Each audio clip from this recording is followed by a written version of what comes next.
happens with these reports, how we're going to react to them, and what have you.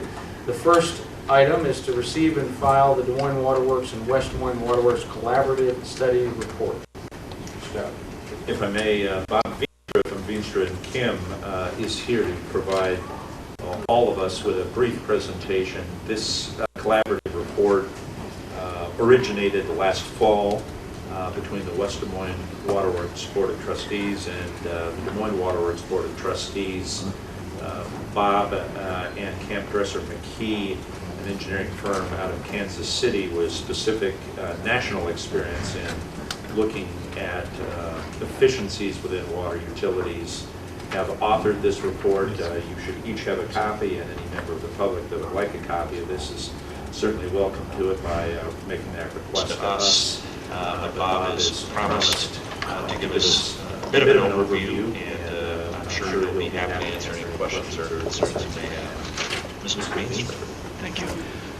In looking at this study, one of the things that became apparent is that the size differential between the two utilities, and that's sometimes difficult to define. If you look at customers, the Des Moines Waterworks is between 3 and 4 times as large as the West Des Moines Waterworks. On water pumped, they're about 10 times as large. And so there is a big difference in the organizational structure between the two, but not necessarily as big a difference in the level of effort. So if you take and try to prorate the size, the amount of resources that are invested, whether it's customer service or distribution system, are not that dissimilar, but there is a significant difference in how they're organized, as you would expect given the size differential. And that organizational structure was the challenge in looking at the study. Is the West Des Moines Waterworks does a lot more multitasking within a small group. With your size, it's necessary for you to have more of a dedicated group. So I want to run quickly through the 11 areas that we looked at. The first was chemical purchases. Overall, you purchase chemicals for water treatment at about 10% less than the West Des Moines Waterworks is paying. You have 6 common chemicals that you purchase, 5 of which you purchase at a lower price than the West Des Moines Waterworks. Ironically, 1 of which they purchase at a slightly smaller cost. There do appear to be opportunities to work together because there are enough common chemicals that some joint acquisition of chemicals appears to make sense. At this point, it appears the West Des Moines Waterworks would benefit more than you would as far as a joint purchase, but increasing the volume may help as far as the overall commodity price. The next is lime residuals. Both utilities have lime residuals. The residuals from this plant and the West Des Moines plant are nearly identical. What's been interesting is that over the last several years, you've been paying a price roughly $3 a ton higher than the West Waterworks has been paying for the same service. And starting this year, the same vendor told the West Des Moines Waterworks they needed to get their price up to get it in line with what the Des Moines Waterworks was paying for the same service, and then boosted it up. So right now, the two utilities are paying roughly the same, somewhere in the $13.70 to $13.90 a ton. There do appear to be some opportunities, although I think the overarching in lime residuals is that neither party is particularly pleased with the outcome or costing structure. So I think rather than saying we're going to do a joint acquisition of the same thing, there probably is an opportunity here for the two utilities to explore, are there ways to better resolve the lime residuals in a cooperative manner. So I think this one doesn't have a real defined outcome, but there clearly appears to be a potential given where it appears both utilities are not real content with their common vendor, that there's some opportunities going forward.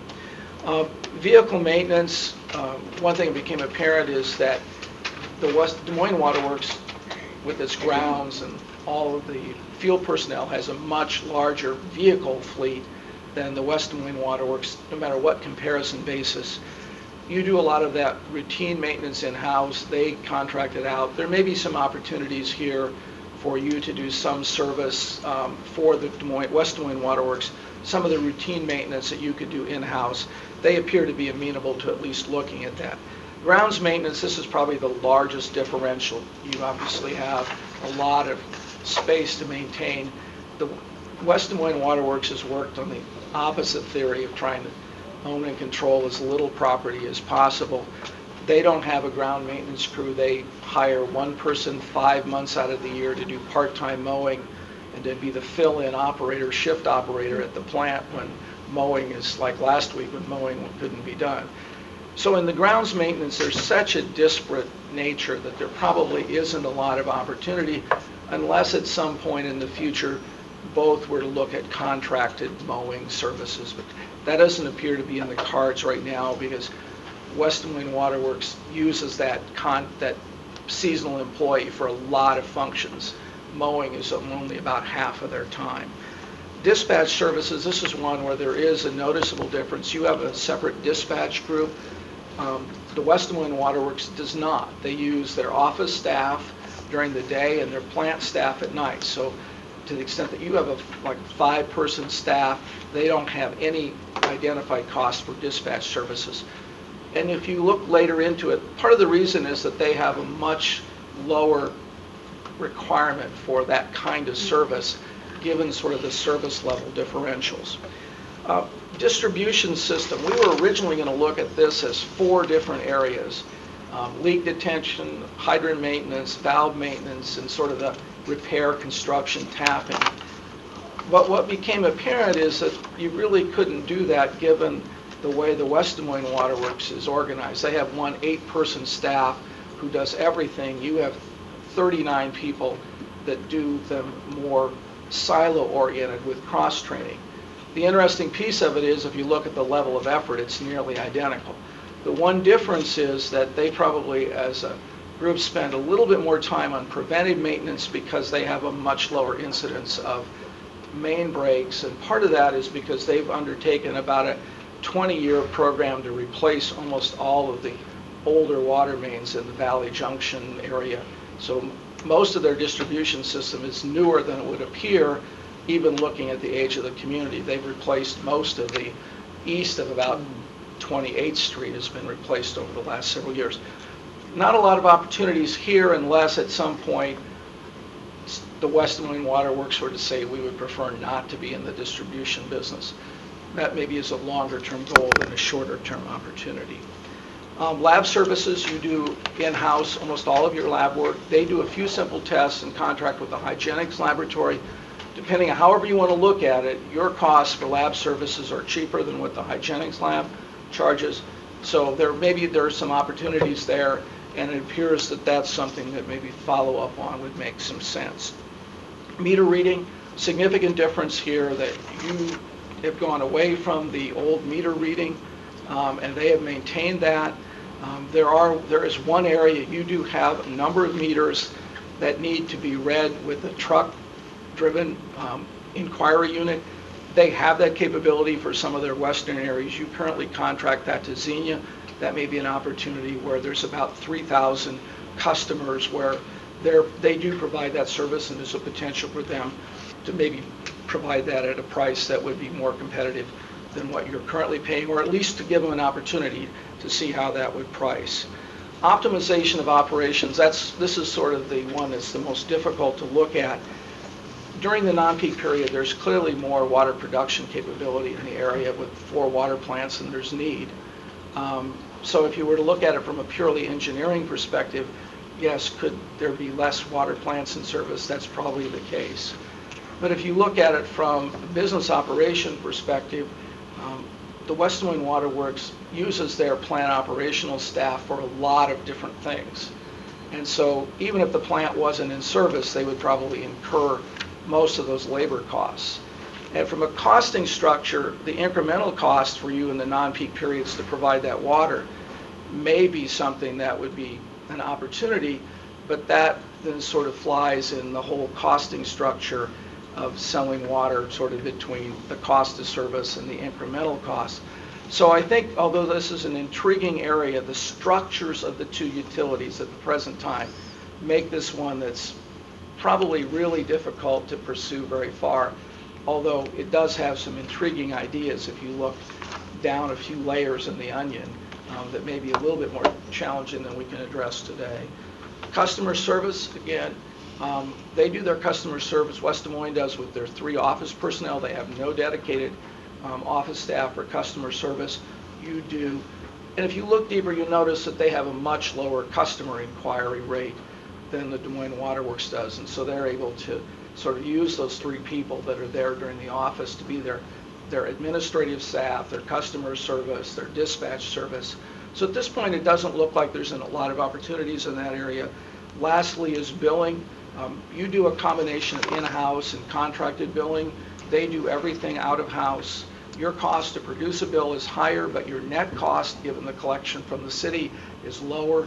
They contract out all of their billing, and they actually have a lower production cost per bill, but a much lower recovery from the city, so a higher net cost than you do. So right now, there's some differences in there, but probably not very easily merged together. The one thing that's noticeable is the West Des Moines Waterworks has pushed their electronic billing percentage to a much higher level.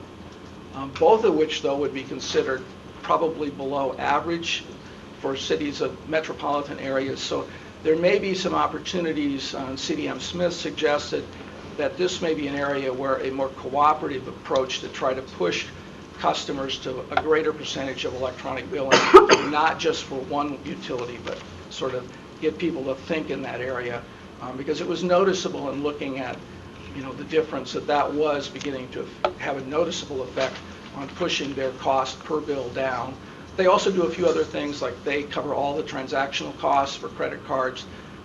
You have some costs that you pass along and some that occur. So that's sort of an overview. There's a number of opportunities. It was presented to the West Des Moines Waterworks trustees. They received and filed.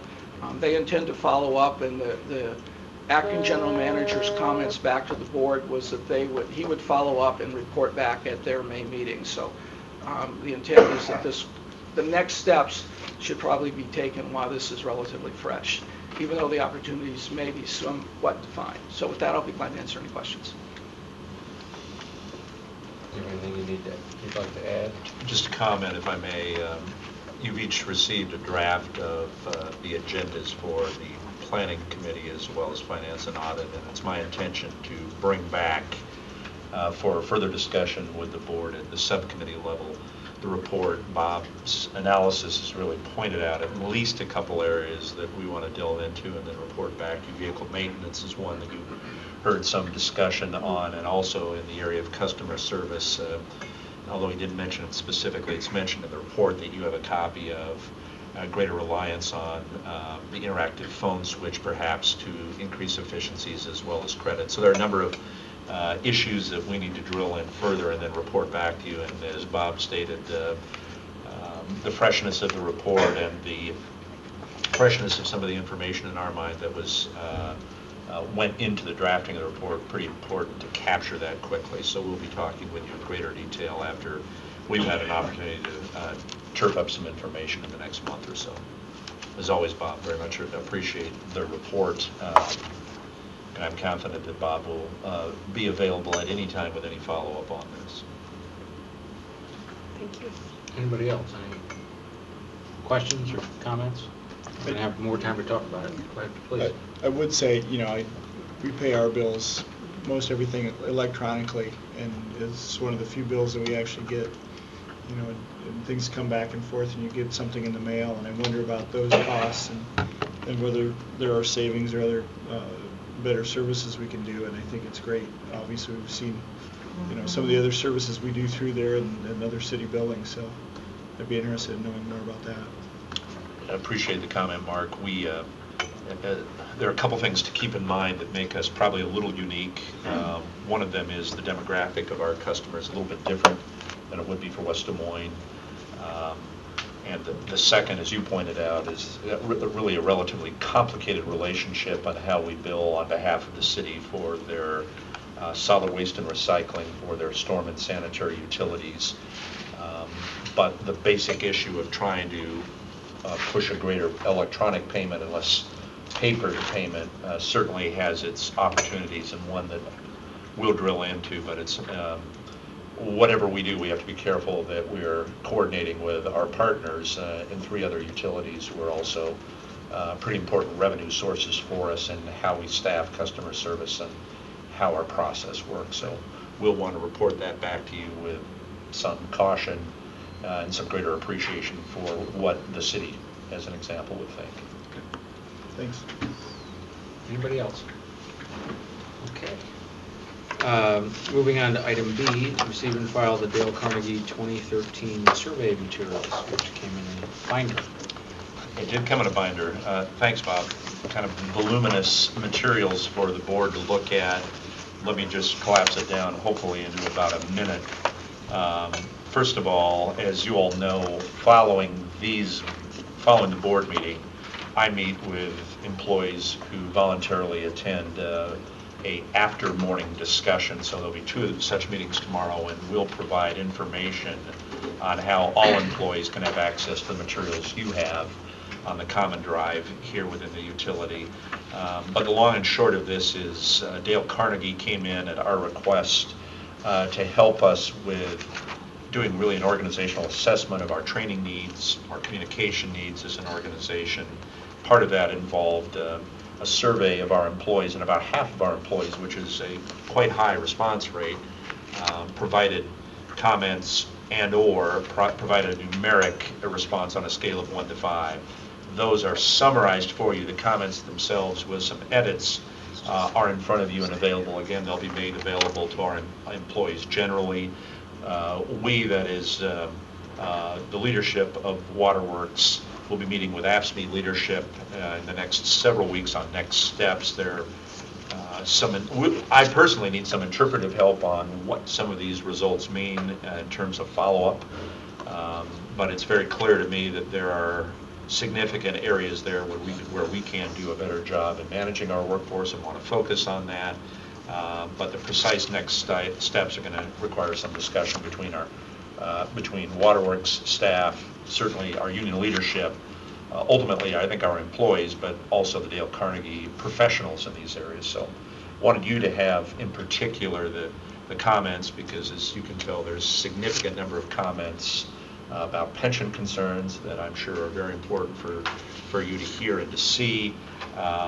But there is follow-up in a number of employee development areas that the devil will be in the details, and we'll need to really roll up our sleeves and get in some very specific discussions about what the consultants would recommend, what our employees think are important, how we can fit that into our training schedules. I'd be happy to answer any questions or try to address any concerns you may have. Yeah, Sue? I'll make the motion for us to receive and file, but I would like us to have some discussion. Yeah, I don't think we need a motion to receive and file any of these. Okay. Because they're not truly action items. We just put them up here for the purpose of discussion. So Got it. feel free. Okay. Well, there were a couple of comments, and for the folks who are here that are part of the utility, we have received every written-in comment that anyone made. I don't know if you know that or not, or if Bill said he's going to post it so you can see. So we've had a chance to read everything that you took the time to write in. So thank you for taking the time. And someone attached a typewritten page, and we also have that. Those 3 pages, I should say. But one of the comments that was made in here is, I don't know why we're doing this, because we've done this before and nothing ever happens. And yet at the same time, I saw some comments saying, I really see new leadership and I have all the trust and confidence that something will be done. So the reason, when I saw this on the agenda, I was hoping that as a board, we could just have a discussion to say, we do read this, it does mean something to us. We do ask a lot of questions of our CEO based on what we hear. And I saw also in here that there were comments about there are cliques, it doesn't matter what kind of background you have, and recognition isn't something that we value here. So there were 3 individuals that, as I read through this, Paul and Melody, who must be part of the IT help staff, Yeah. and then Ted, your name came up a number of times, all very positive comments. And I think we need to, as I've read through this and it said we don't share success stories, and we don't share good work that's being done. When someone takes the time to mention individuals by name, I think as a board we need to recognize that. So to Paul and Melody, and I remember sitting with Melody at one of the holiday parties, and I heard the same thing, kudos to Melody and Paul, but also Ted, and that's not the first time we've heard that. So to the employees, we are taking this seriously. There are some follow-up questions, and thank you for taking the time because it does help us set the direction. I appreciate that, Sue, and I agree with you. I mean, I think that that's an important thing that we all need to remember is that we do get this information and that Yes. it is important. I mean, Bill and I had a discussion earlier today about that very thing, and that is the material that this board receives and what that means to us. This is not an item that we act on, but it's important that we get it and that the CEO, keeps us apprised of how he's handling that material. So that's the purpose of it. Mhm. There's also some things in here that I think about communication, and I don't see Laura in here, but there are some things that are just wrong that we haven't done a good job then in communicating. One of the notes that I made was they were talking about, Dave, where was it? You and I were just looking at it, about Ankeny. It said, why are we, sometimes I wonder or question the business sense on some things that are done. Why do we strive to take over Polk County Rural Water and then tell Ankeny to leave? I don't believe we told Ankeny to leave. But I'm confident we didn't tell him. but someone, unfortunately, has that opinion, and so shame on us that we aren't clear in our communication to explain what occurred there. So it's a challenge to all of us to be better communicators. I'd like to say, as a new board member, Bill had called me and warned me that I had a lot of reading to do this time. I did. I realized that as I was finishing that it was midnight a few days ago, and we do take the time, and I will tell you that as a new board member, I will always strive to do whatever I can to make sure that everybody's listened to and that I'm informed. I've got great confidence that Bill is trying to do the right thing and make sure that we're getting those communications and life is a series of contracts. We make agreements with each other, and whether we keep those agreements or not is where the problems come in and where we adjust those agreements. And I think that, labor management and everybody, we need to work together on this. We are all in this together. We've all seen this last week. Public employees and utilities, we do a lot of things for a lot of people that sometimes go unnoticed and unappreciated until that moment when you really need it. Having been here in 1993 and my father's a police officer and other things, there are people who know that stuff, and you guys know that. One thing I really appreciated from the survey is everybody really seems to have that pride in what we do here, and that everybody does seem to understand the importance of that and that enjoy have that desire to be here and think it's a good place. That there are issues with maybe a personality or somebody else that needs to be improved, but I did appreciate those things. Communications. The office I'm in now works so much better than some offices I've worked in, and that's always an issue. I think I appreciate everybody's input. Those that thought that maybe it didn't matter, it always matters. So keep up the good work and appreciate that. As a final comment, at least from me on this issue, I will certainly keep the board apprised about what the follow-up is with Dale Carnegie and our union leadership as we talk through next steps. Certainly this is invaluable information, but it is obligatory on us to take the information and move forward in a constructive fashion. Great. Anything else? Okay. Item C is to receive and file the Kavanaugh McDonald pension presentation materials and survey. If I may, 4 meetings were held with our employees at Waterworks on March 27th. That was the day after your last board meeting. By my count, and it was my count, it's certainly not one with any great precision, but I counted 176 or so employees at the 4 sessions, given that we have roughly 210, 20 of whom are IPERS participants, and we have folks off shift. We came very close to having about everyone there. But I thought it was important for you to receive, but also for us to, for me to go through with some haste the materials that they saw. We have made available a video of one of those presentations to employees who are off shift, so they could see Brent Bannister, who is an actuarian working for Kavanaugh McDonald, actually making the presentation. Again, you have written copies of it, but I think it may be helpful to click through this. I'll be happy to try and do that with some dispatch, just so you get a flavor for the issue as presented to our employees. And certainly, obviously, this is an issue that each of you and our employees will be interested in hearing more about over the next several months until I make a recommendation to you. And certainly I'm not prepared to even begin to put a framework around yet, but I wanted you to see this information, again, about a month after our employees have seen it. First of all, again, it was presented by Brent Bannister, who's out of suburban Omaha with Kavanaugh McDonald.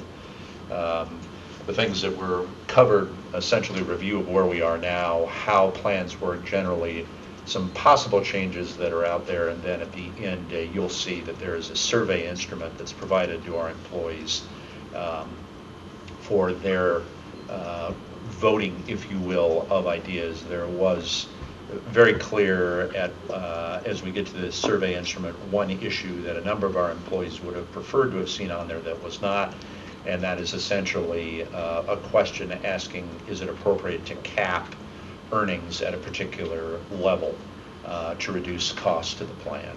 That was not included for a number of reasons. The long and short of it is, unless that cap is established fairly low, capping it at $100,000 as an example, or pick whatever number that's relatively high, would have very little impact actuarially on how the plan is funded. But that certainly was a concern that was raised very clearly at the meetings.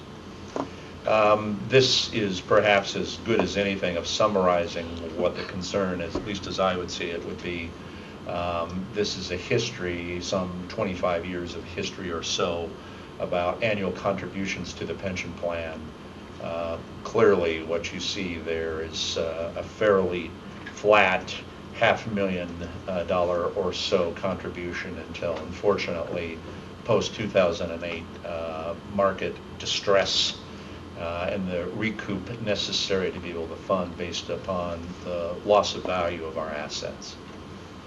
Current situation, obviously, the plan costs have increased dramatically.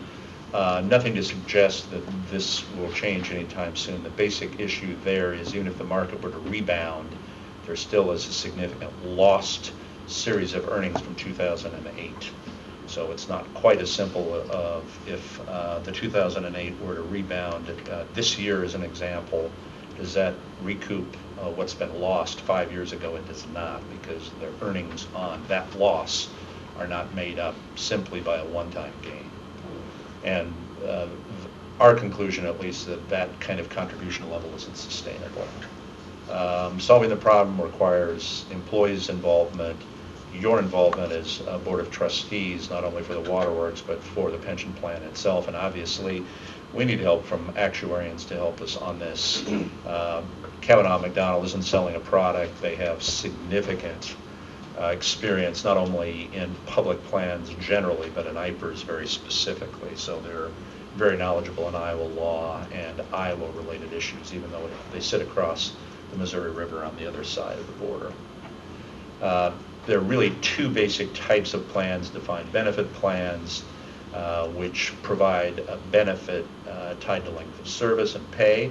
That's certainly what our concern is in these discussions. And there are also defined contribution plans, and that's what most people have, not defined benefit plans. But we also have a defined contribution plan, and that's the 457 plan. Intended to assist, obviously, the intent of retirement plans are to assist in retirement after a loss of regular stream of income, 3 sources of income: Social Security, plans like this, and then personal savings.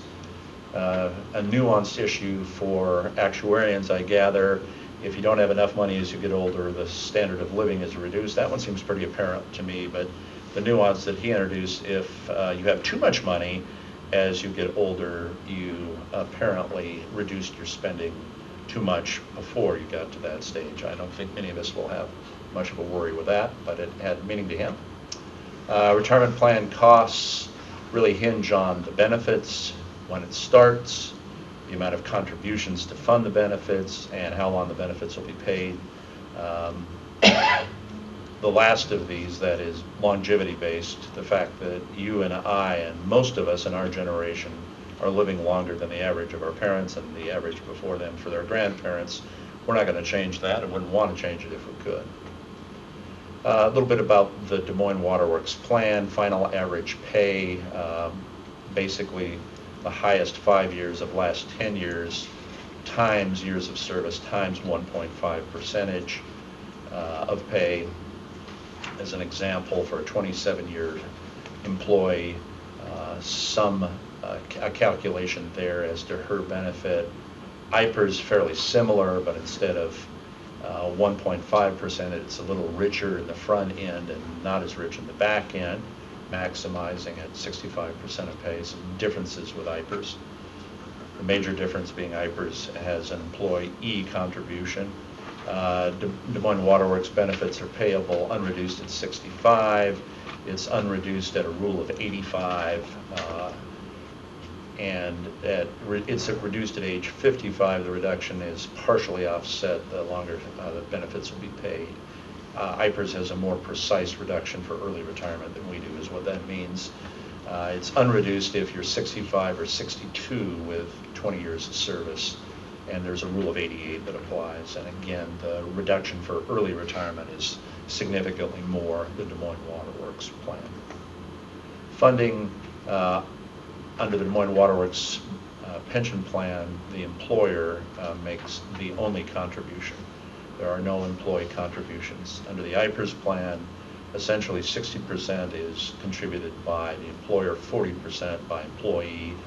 It may not be apparent for those of you who don't have a lot of dealings with IPERS, but that rate can go up. That ratio basically remains the same, but what is 8.67 and 5.78, as I recall, will go up to approximately 9% and approximately 6%, maintaining that same ratio in July 1.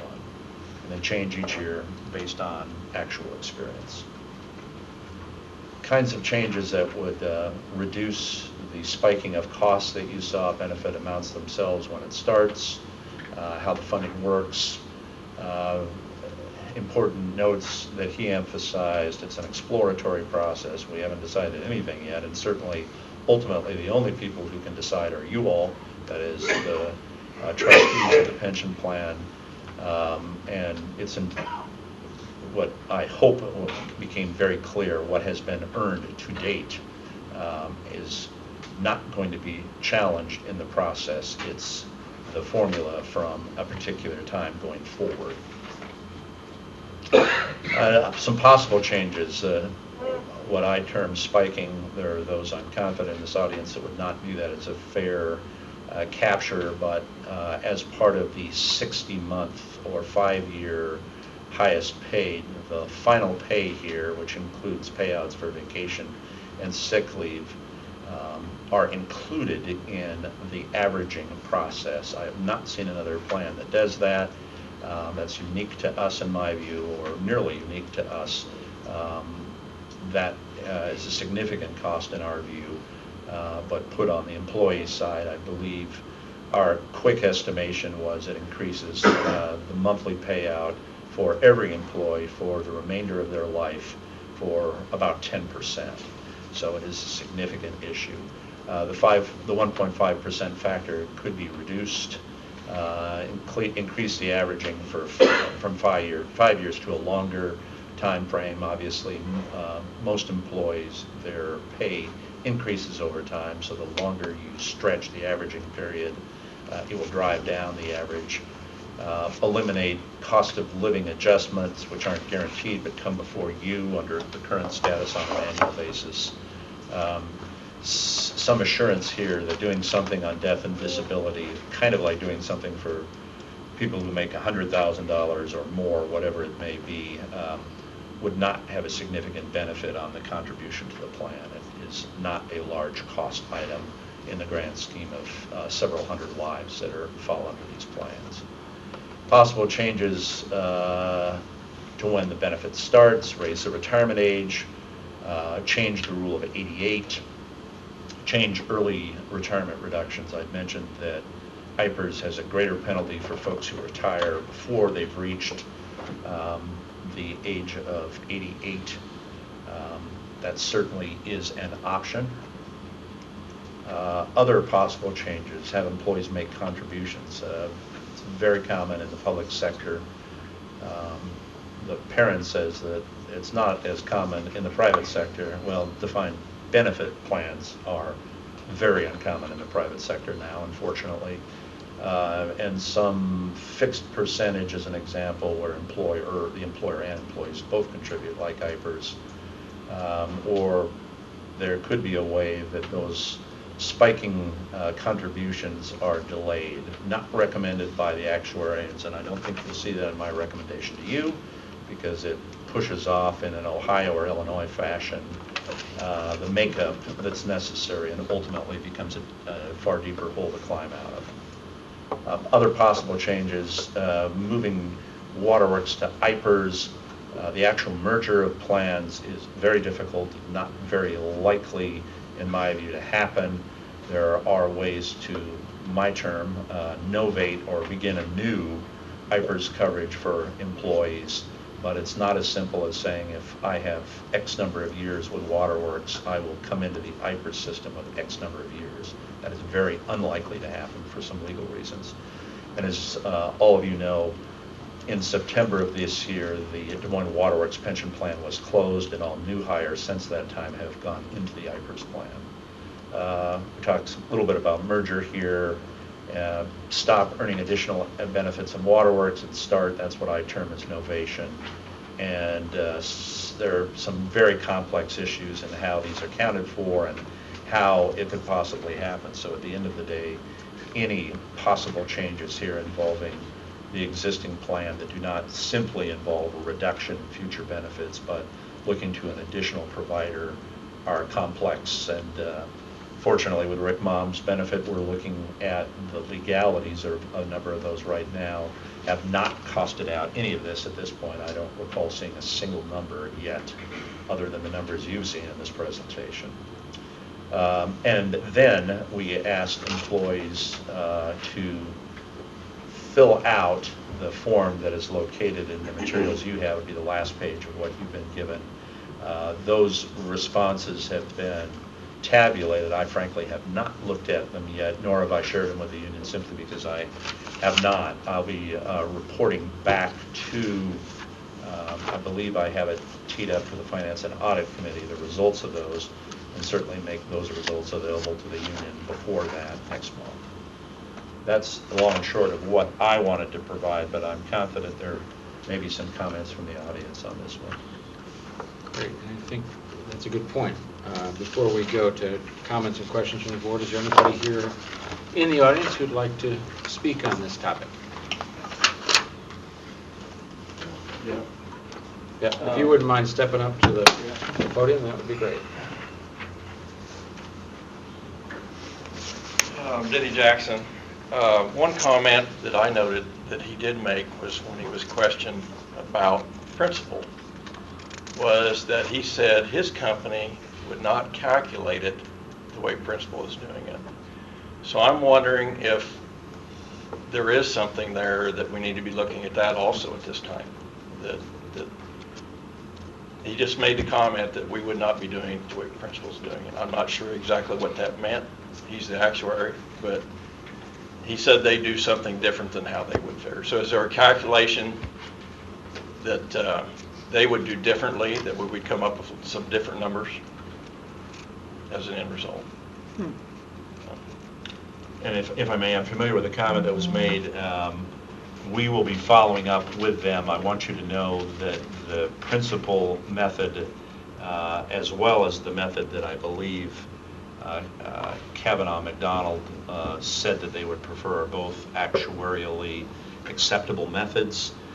This is one of those issues that actuarians may find a difference in approach, but I'm confident that whichever method is chosen going forward is going to be one that's allowable under law, just as the existing measure that Principal is using. But I guess at the end of the day, they're reasonable minds that are still within the confines of the law can disagree on precise methods that are acceptable. And that's what I got out of that. They may not do it exactly the same way, but they certainly weren't indicating the principle or anybody else were violating the law. I guess I was just thinking, is there maybe a better way to do it? We're all thinking that. Yeah, you're very, very good point. Ken. Yeah. Is there anyone else who'd like to speak on this topic? Yes, sir. Step right up here.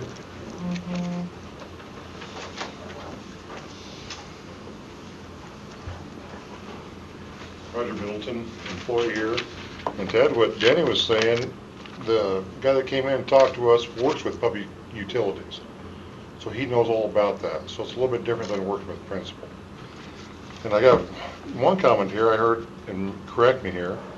Bill, you said you would make the recommendation to the board? Yes, I thought it was a board decision, it is. but you're gonna make the recommendation.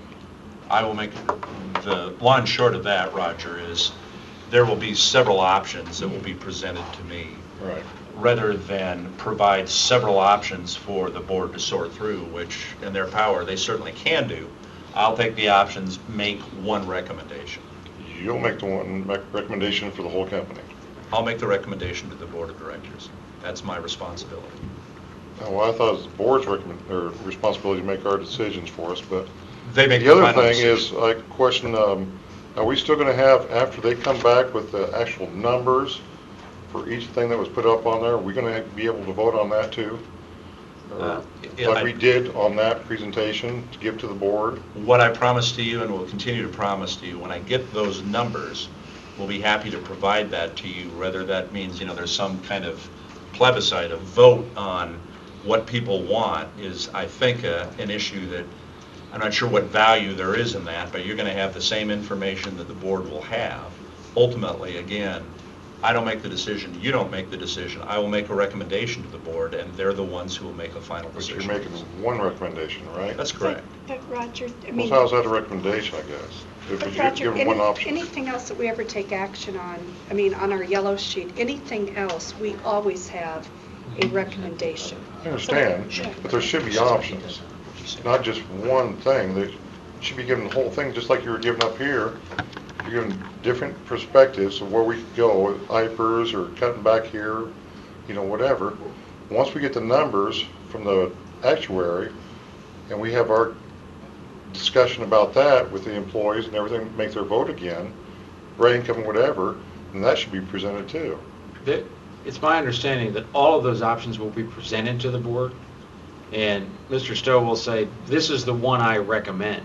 But all of the options will be on the table, and the board would have the opportunity to disregard his recommendation and choose another one. Okay. But we will see all of Yeah. those. Right, I just want, okay. Just like Roger, I and just want to be clear about And that. I appreciate that. I appreciate the point you're making, and this isn't an exact analogy, but there are a couple things on here where there are bid responses that have 5 or so Oh, I different understand numbers. that, yeah, I've been here a They while. see all that, but I make one Right. recommendation on which one it is. Now, they can tell me that we disagree, because Right. they're ultimately the one who makes the decision, but But it's if we my go- job to provide We one go through that whole recommendation. process again like we did before, then they'll see the whole results of that.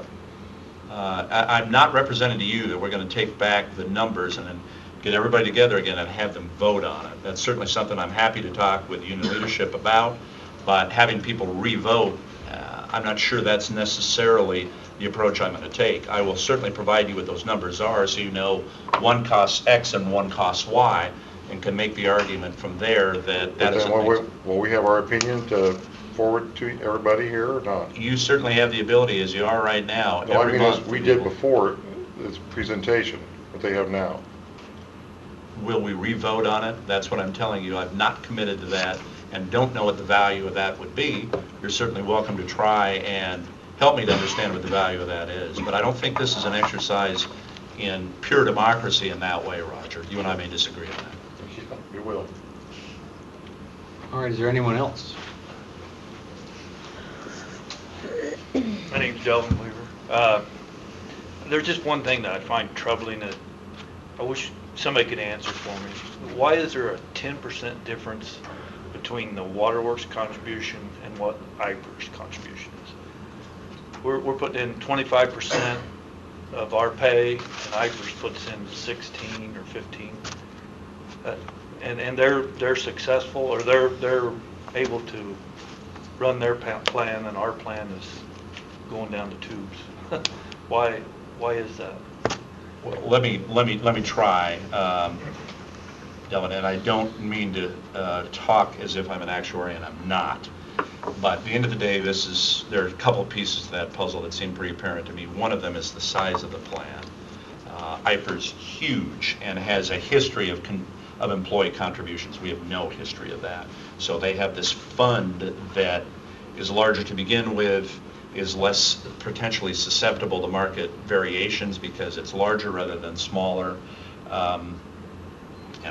Realistically, the second point that I think is as important as that one for me to make is I certainly don't represent to you and would not represent to them that the plan is going to hell in a handbasket or whatever the term that you used was. My concern, these folks have a fiduciary responsibility, an obligation as trustees to look at those kind of contributions and decide whether that is acceptable to them or not. I'm certainly saying that from my vantage, that's a huge burden on this utility, but our objective, I think the one objective we all agree on, is to keep a defined benefit plan that's healthy into the future. So I don't mean to be telling you that the sky is falling, that the plan is going to go bankrupt. That's not what I'm saying, but that $3.2 million, $3.4 million contribution, I don't believe is a one-time issue. If it were, we wouldn't even be here.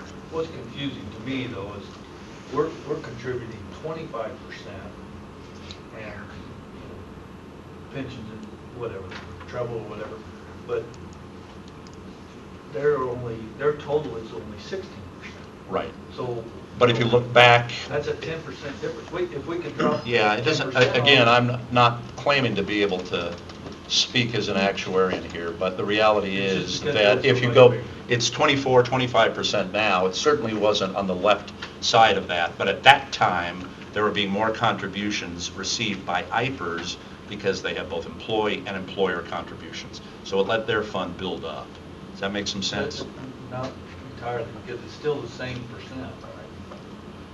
Still the same Well, percent. they're putting in 16%. No, actually, it's changed over time. It changes by law, but the real point is there were higher contributions here coming in because of IPERs, in my view, than certainly that we're talking about here. Does that make some sense? Maybe it doesn't. And maybe that's a question. You've got Bannister's email. You can certainly send him, and he can give you a more technical view of it, and probably a much more informed view than I can. Rick, did you have something you wanted to? I think IPERS has made a judgment about recouping market losses. It's based upon a 30 or 40-year recovery that isn't practical for a plan like IPERS. And that is a big part of the difference. Their length of recovery? What is ours? I don't have the specific number, but it's nowhere near. I think the number that you heard, Danny, was 15 or 20. I think that's what we Well, heard. I just remember the gal saying a year ago that this was the last year we would have to put in the extra for the loss of 2008. That's only 4 years. Yeah, I'm not sure who the gal was, but it was pretty clear in Denny's, I'm sorry, in Brent's presentation to us, Denny, that it's this bump you see in 2012 really is a longer term because of a huge recovery If period. principally does it over a shorter period of time, it's going to cost more now. In other words, that line is going to jump up higher than if you would spread it over 30, 40 years. That's correct. And again, one of the options that was talked about, and he was pretty clear, is you can, could delay contributions. Yeah, there are lots of ways you can do that, but the hole gets deeper. my metaphor, not necessarily one he would appreciate. You could, instead of 15 years, you could make it 45 years, whatever. But Is there a median ground in there? you know, I don't think this is, I don't think it's an item that you kind of randomly pick a number on. Our actuarians certainly are saying that that's a 15-year issue for them, not a 40-year issue or a 30-year issue. Okay. Is there, just 1 second, is there anybody else from the audience that would like to talk on I this just have a topic? question for Peggy. I'm just curious when we get the next year's ARC. What time of year? Probably in the next 30 to 60 days. That we will know what they're What thinking they're- about what for they're doing. 2014. Okay. Anybody else? Okay, now we'll have some board discussion. Well, I Please. was thinking, and maybe I don't remember the numbers right, but I was thinking that it lost like a third, didn't it? In that, when it went down in '08, didn't we lose about a third of it? I was thinking it was 45 and it dropped to 30. You know, I think there's always some risk in talking with great specificity here on, you know, $50 million plus asset about how much was lost. I don't have that information in front of me, but it would not be unusual for us to be talking about a resource that went from 50 million to 35, which would be That's what I recalled about it. 30% And drop. so, you know, then we were looking at, we have to make up $15 million again that we've already Well, paid. let me be You know, clear, but- the issue isn't just the $15 million, it's the fact that And the loss instead of- of earning on $50 million, you're Right. now earning on $35 million. Exactly, so, yeah, So I the mean, that, hole is and for us, bigger. I think, it scares me to think you're gonna spread that over 40 years, because what if we have a couple more 08s over 40 years, then you're gonna be even further in the hole. So I kinda like the principal plan of looking at a shorter period, and I also appreciated Sue's suggestion last year that we were a little short the year before, and we upped it. I mean, we feel that's safer overall for your pension plan, the way we've looked at it. I have a question on slide 12. If you could go to Oh. I'd 12. be happy to see if I can do this. Just back. Oops. Up means down, I guess. Let's try that again. I'm sorry. Sorry, my fault. We'll do it a different way. Dell, come on up here. You can do this. We've already That's it. established that That's it. otherwise. We'll do From current slide. from current. Thank you for being able to read that from. Yes, ma'am.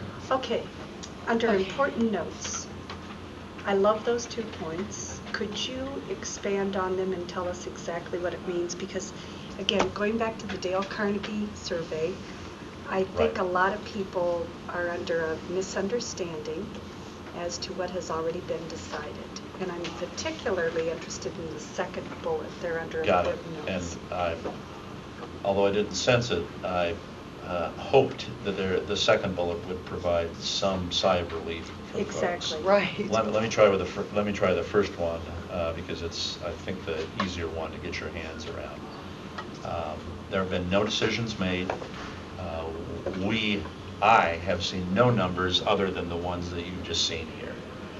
So this is an exploratory process. I see a contribution over $3 million, 24% of payroll. That raises concerns. It starts the discussion. We are in that discussion. It's exploratory at this point. I have not seen options. I have not made a recommendation. Point 2, and the one that I hope provides some relief. There is not going to be a recommendation that a defined benefit plan no longer exists. That's not a recommendation I'm going to make. If that's made by somebody who succeeds me in the future, they certainly can make that. I am not going to say the Des Moines Waterworks pension plan or some pension plan is going away on December 31st. That's not going to happen. But as important, it means that if, pick a date, whatever date you want to pick, I'll use December 31st of 2013. If there is a change, it does not take away, divest benefits that current employees who are vested in Des Moines Waterworks have up to that date. So if I were 27 years, 2 months and 3 days on December 31st of 13, and there is a change, that 27 years 2 months and 3 days, or whatever my example was, that benefit is still earned up to December 31st. What happens from there prospectively can change. Could be switched to IPERS as an example and have a vesting period there, but what's been earned as of the date of change does not go away. You're starting all over in IPERS. I understand that. And the point, a good point that you all, the board needs to be aware of, and certainly I think almost all of our employees are aware, we can't go into IPERS without a vesting period. That's established by state law. The vesting period for IPERS is 7 years. So for any waterworks employee who may have 27 years plus, they do not get the benefit of starting in IPERS with a vested benefit, to use my example, January 1 of 2014. They would have to go through a vesting process. That's by operation of law in Iowa. Nothing we can do about that. There are things we might be able to do in the transition that might help that, but nothing. We can't knock on IPERS' door and say, but for waterworks employees, there isn't a 7-year vesting period. There is. There will be a 7-year vesting period. So let me ask you a question, Bill, and I appreciate you expanding on the second bullet there, because I think that has been the goal of this board, is to protect what has been earned for those employees. But let's use, for instance, this board took action under the pension and added a death benefit some time ago. I want to say 2.5, 3 years ago. We increased the death benefit from $5,000 to $10,000. And that was to help with funeral expenses, other costs that could be incurred by an employee. So are you saying by the second bullet, as an example, and I'm using this only as an example, let's say someone with 34 years would not have an opportunity possibly to become vested within IPERS, Right. which then could afford them the opportunity of, I believe it's option A, which is a death benefit of up to $10,000. Are you suggesting that in this transition, possibly things such as that death benefit could be assigned to those individuals as of whatever this date is, to protect them for that benefit, which is part of the pension plan? Yes, that could be a recommendation that I make to you, and I recognize that based on your questions and comments each of you have made to me over the last 7 or so months, that those kind of details are ones that you're going to want to have specific answers about, whether that is changing prospectively or not. Whether it's a death benefit, whether it's a survivorship benefit, whether it's a disability benefit, those are issues you made clear to me that you're going to want me to be able to explain, not only how the benefit formula changes, but these nuanced but important pieces, how they fall if they are changing also. Because I get the sense after reading through these comments that the employees that are most concerned, there was one here with 27 years that went into great detail, but I get the sense that some of these very tenured employees are afraid they're going to slip through the cracks in a transition, if there is such a thing. And as I read your second bullet, I get the sense you're trying to not have that happen.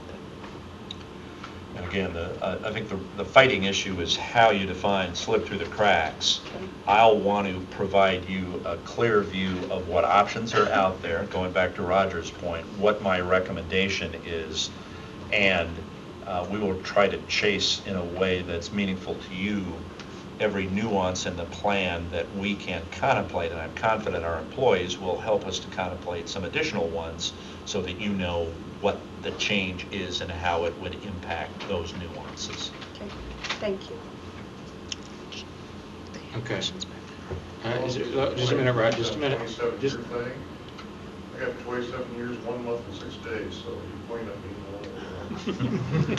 No, I Roger. don't want to fall through the cracks.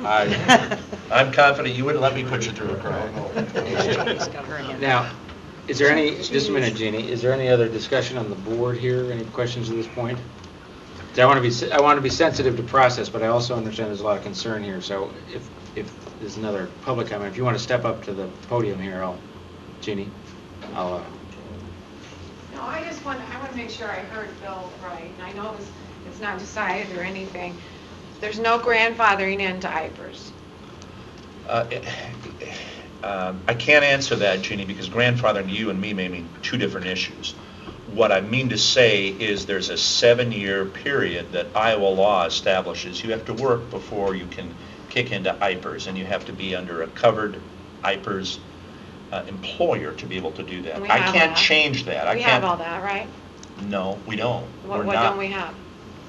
You're not an IPERS employee. But we work for a company that has been under But you're not an IPERS. IPERS covered employee. And under Iowa law, an IPERS covered employee with an IPERS covered employer has to have 7 years of duty within that employment context for it to vest. So I this is can't- not going to be one of your recommendations then, right? I didn't say it wasn't going to be a Oh. recommendation. I was gonna On the say- grandfathering issue, no, sorry, I knew you were going to write that one down. I cannot look you in the eye or anybody in the eye here and say that IPERS issues and how IPERS would fit into our scenario are not an important issue to me. They are. IPERS provides a pathway. It's a pathway with some significant issues like this. If I have 27 years, 1 month, and 1 day, did I get it right? 6 days. 6 days, thank you. The likelihood that I'm going to work 7 more years, so I'm vested, is about 0. Right. Are there grandfathering things that we as an employer can do, independent of IPERS, outside of the IPERS system, to try and smooth that? There are things we can do, but IPERS is not going to say, for Waterworks employees, it isn't 7 years before you're covered, it's 6 years. They're not going to do that, or 5 years, or 4 years, or you're Or no immediately years. covered. It won't happen. It won't happen. That's by operation of law. Even if you pay them? Even if we pay them, that's correct. There's a way you can buy service, but that's a little bit different than saying that there's no vesting period. There are two different issues. Okay, I don't like this plan then. I knew that. What did you guys mean by buying service? I'm an IPERS employee right now. Okay. I've been in for, I don't know, pick the number, 27 years, 1 month and 3 days. Thank you. I keep missing that. Sorry, Roger. Could I buy 3 or 4 additional years of service with the idea that that will increase my benefit and that I'm going to retire sooner? There's a process with IPERS where you can do that. They'll give you a valuation for that, and I would pay money up front and get additional years of service. That's what can be done. Did we hear something in the meeting that he said that they have taken entire companies Yes. and rolled them completely in IPERS like they were always in IPERS? It isn't quite that simple. What he was talking about was Cedar Rapids Waterworks, Okay. where there was a merger. You took these years and you squished them together.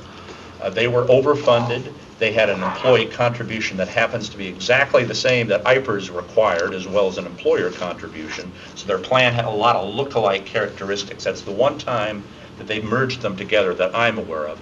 That one's a lot cleaner and a lot easier, and even that was dirty. We don't have the ability of being able to do it that smoothly, Denny. That's the one you're talking Is that about. a possibility? I think the possibility is about 0. We certainly already looked at it and had discussions with IPERS. Is it because it would cost a lot of money?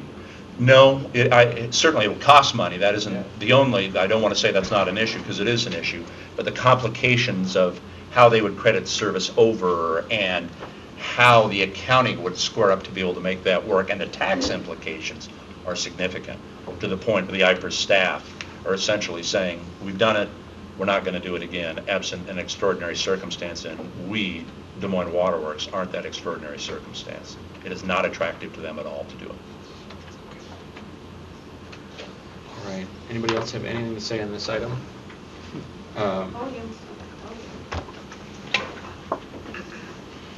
Steve McCann. I have a concern. I've got, in about 9 days, I'll have going on 28 years.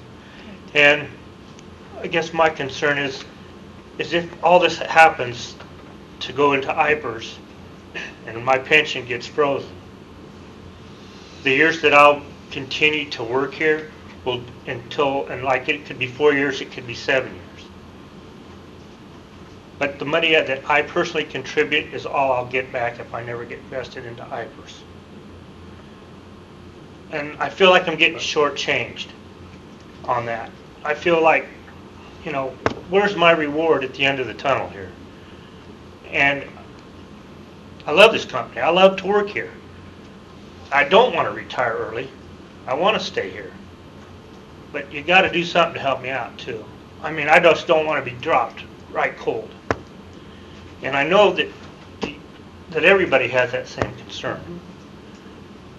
Please, really think about what you're going to do. Thank you. Going forward at this point, I just want to make sure how this information is going to be gathered and make sure we're all on the same page. You're going to continue to work through this. You're going to gather the recommendations that are made, you being Bill Stowe. There will be ongoing discussions with the employees about that. Or is there any other discussion that you'll have with the employees as you get that information? The way the process, as I see going forward, and certainly subject to your suggestion, we will, as you can see from, if you've had an opportunity to look at it, the draft of the agenda before you, the Finance and Audit Committee next month, that is in May, will hear the survey results, if you will. That is the Kavanaugh McDonald survey about if you had to cut, how would you do it, is essentially the question that's being asked. You will hear those results. I would hope to be close, if not having, price elements associated with each of those responses. And we're back to the point Roger Middleton was making. I would not see getting together with employees and providing that as, kind of a let's vote again now that you have more data. But what I would see coming out of a May discussion again is formal options and recommendation from me being made in June or July with action by you, again, based upon your preference, in June or July. And that's how I would see the process working. I have communicated with all of our employees to watch your agenda, to look at this presentation as an example, and to feel free to contact you, that is you, the trustees, or me, or any member of the senior management team with questions or concerns. Some employees have reached directly to the actuarian here with some ideas that he's been responsive to, as I understand. That's kind of how I see with the process moving forward. If you have any concerns with that or are looking for an additional reprocessing, realistically, I'd be happy to hear it. I think the real point is that this issue needs to come to closure, in my mind, for the organizational health, for the kind of thing Steve was talking about. Folks need to move on with their life constructively at a reasonable time after reasonable deliberation. And I would hope that by the end of July, we're at that point. The changes may not be effective the end of July, but certainly people will know what the impacts will be on them as individuals in the summer of 2013. And I appreciate that. And what I want to make sure that we do, and this goes back to what Roger Middleton said and others have said, I want to make sure that people have the information, they know what's on the table, and I say people, not just people at this board, but people that are affected in the public. There's time for employees and others to make comments and get in touch with members of this board, that when we hear your recommendation, we receive your recommendation, that we have a process in place to have you make that presentation and have people comment, so that, and this is from a selfish standpoint as a board member, I want to have all the information I can to make that decision. And so the five of us, as we close in on that meeting, I want to make sure that the process is one that is fair, honest, and open. As evidenced by today's meeting, we relax our rules of order sometimes, and I think that's a good thing because it provides a kind of back and forth. But I want to make sure that we do this right, and so when we get to that meeting or those meetings to talk about the recommendation, I may be a little bit more of a stickler on the rules of order about how we have this discussion. But I want to have that discussion, and I want to make sure that employees know that they're welcome to contact us both at the meeting and before we get to that meeting. So just keep thinking about that. Yes, Sue? One other thing is you're making a list, and is your name Steve? I'm sorry. Okay. I am hoping that we see not a cookie cutter approach, but specifics. Steve, with 27 years, 6 months, will not be able to meet the 7-year vesting for IPER. I mean, I want to see specifics of again, I use the term, those people that could fall through the cracks. I want to see, examples across the board, and you've been so good to share that type of thing with us in that recommendation that you would make to us, so that we're not looking at averages, we're not looking at means, we're looking at specific people and the considerations that we are making in the recommendation to ensure that we don't have somebody walk out the door with 27 years and feel like, because I put in that amount of service, I'm going to not walk out of here with what I could. So, and Bill, you're very good about that. So. We will endeavor to provide you a wealth of information. I do want to remind the board that you have some 190 employees. I know that. Having individual calculations for each one of them in varying options is going to be an impossibility, realistically. But I think the assurance that you need, Sue, and certainly the folks in the audience need, is that when we get down to options and recommendation from me, that our friends from Kavanaugh McDonald will be here to be able to provide you the weight of real actuarial analysis that I cannot provide and won't attempt to provide, so that you have a sense that we've been responsive and you've been responsive to a number of different needs out there. Thanks. All right. Yes, sir. Breaking my Robert's Rules Just order one yet last again. thing. I know I'm breaking every rule. But as long as, when we get to that point where we're going to make recommendations, you better find a bigger room. We're going to what? Find a bigger room. Ah, maybe you're right. I'll bring more people here than you can fit in. All right. Anything else on that from the board? Okay. We are a little over an hour into the meeting, and we're going to take our first action item. We are. But this is number, where are we, Bill? We're on number D. D. Item letter D. This is the employee handbook. Having written one of these once, I enter into this with some trepidation. These are difficult things. This is to update. This is an update, the latest update since November of 2012. And I'll turn that over to you. There are 4 reasons why we're doing this, right? There are. Essentially what you have is fairly lengthy to read, as you can note, I'm sure, but we have gone over these revisions, and we've met with union leadership to ensure, as is often the case, that we haven't missed a concern that it was material to them. Ultimately, what you have here is a process that's intended to bring into 2013 some language that's pretty significantly out of sync with the contract that's just been approved. That's the 2013 contract.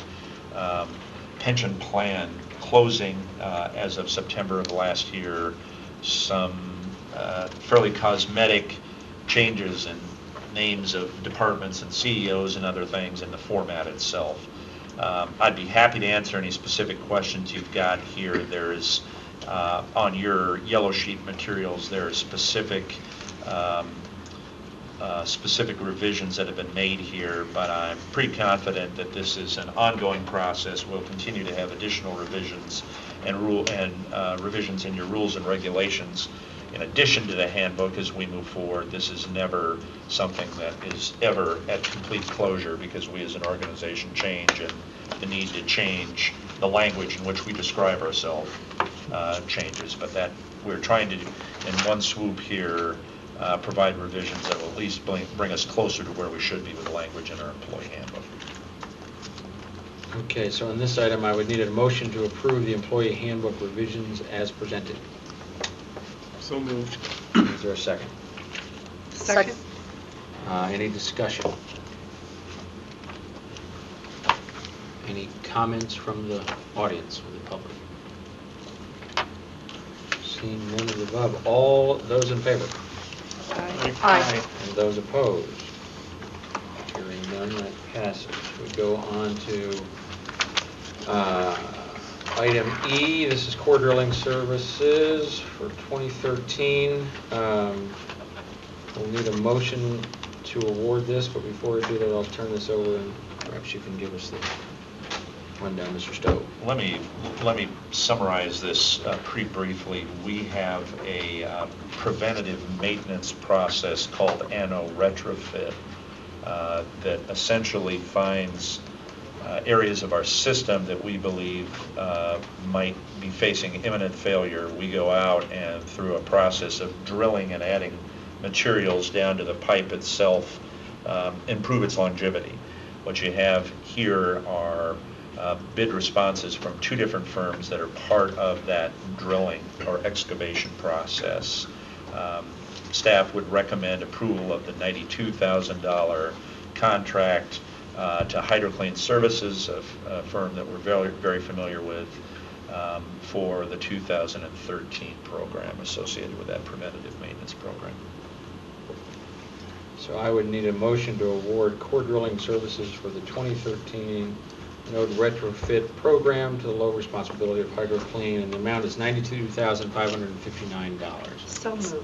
Is there a second? Any discussion, questions, comments from the public? Okay, seeing none, all those in favor? Aye. And those opposed? Okay. The next item, item F, is the, say that again, asphaltic concrete service patch contract for 2013. This will also require a motion, but Mr. Stowe, why don't you fill us in? During the winter season in particular, unfortunately, we experience a number of main failures and have to go out and do remedial work associated with our mains.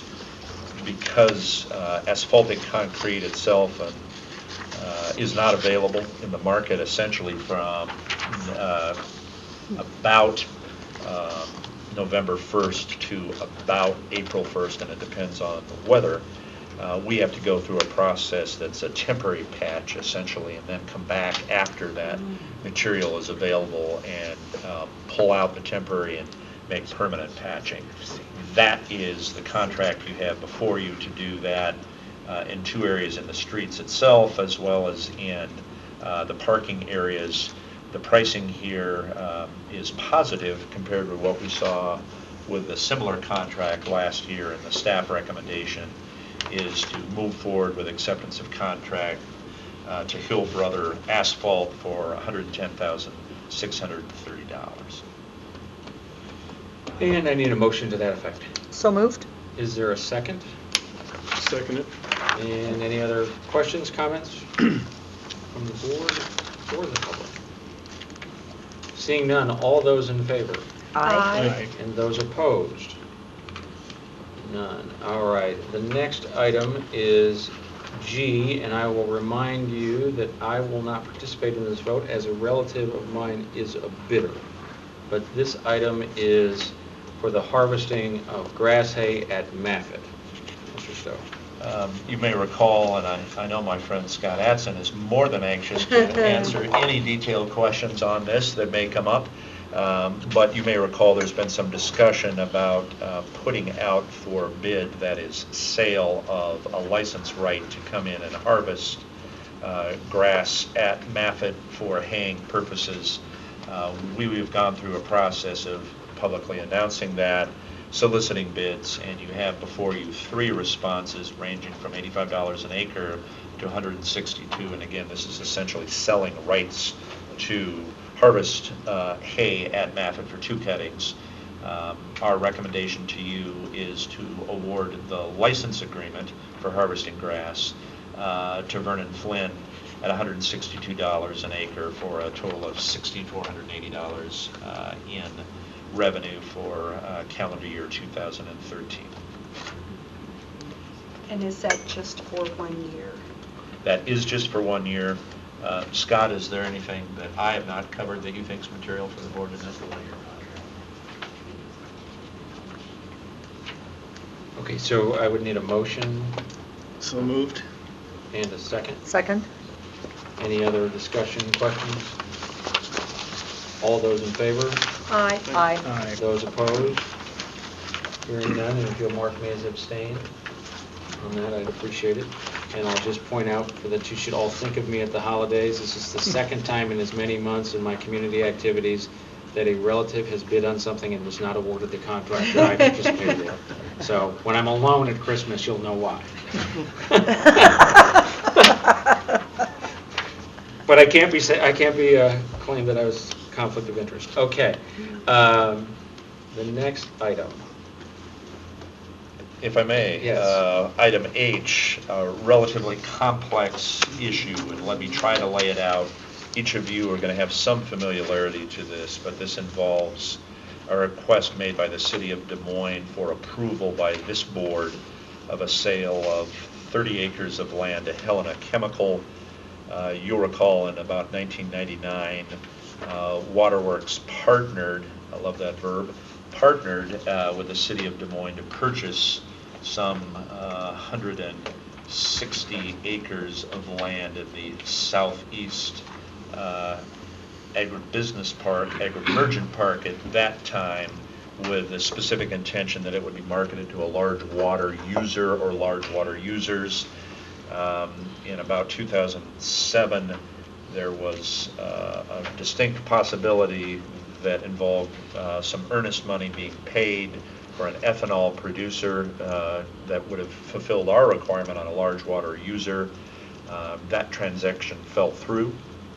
And again, in December of last year, the City of Des Moines came to us through their economic development staff and asked for your approval to allow a sale of 30 acres of land to Helena Chemical, an existing owner adjacent to this property, to essentially allow for a warehouse construction on an expansion project that they were looking to.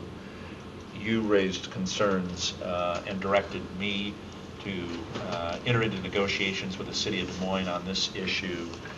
The long and short of those rather lengthy and somewhat complex negotiations, and I would be remiss if I didn't thank Rick Mom for a great deal of assistance in any real estate matter. There are significant issues. This is no exception, and negotiating with the City of Des Moines as someone who formerly worked for the City of Des Moines is challenging at least, if not at best.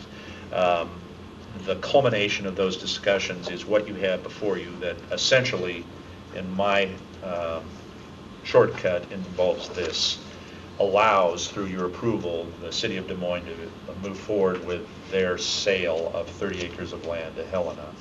But instead of you participating in that in terms of agreeing to it per se and receiving your 1/3 payment for that, it essentially provides an additional 50 acres of land across Vandalia in an area that's actually included by map in the materials that you've received, with a specific commitment that the first 50 acres sold out of this larger tract, you would be the beneficiaries of in a 1/3 ownership interest. In doing that, I want to make clear that the arguable rights or responsibilities from the 2007 Vision Fuels earnest money issue that the City of Des Moines, and only the City of Des Moines, benefited in would be agreed by you as no longer a claim that you could make against the City of Des Moines, but essentially you receive 50 acres for the 30 acres that you are setting aside, arguably a different, if not a better location, but a commitment from the city to work more closely with Waterworks staff on how that would be developed, and recognizing that the high water user or users is a fundamental requirement that we have in whatever sale would transpire from here forward. So relatively complicated. I'm sure, Rick, if I've misstated something materially or not stated something that should have been, that you will help me out on that. But between the two of us, we'll be happy to try and answer your questions or concerns on this one. Pretty complicated, but ultimately we'll have to open public hearing for the disposition of the 30 acres. Rick, anything you want to add on it? Two-step process: public hearing to approve the sale of the swap. Right.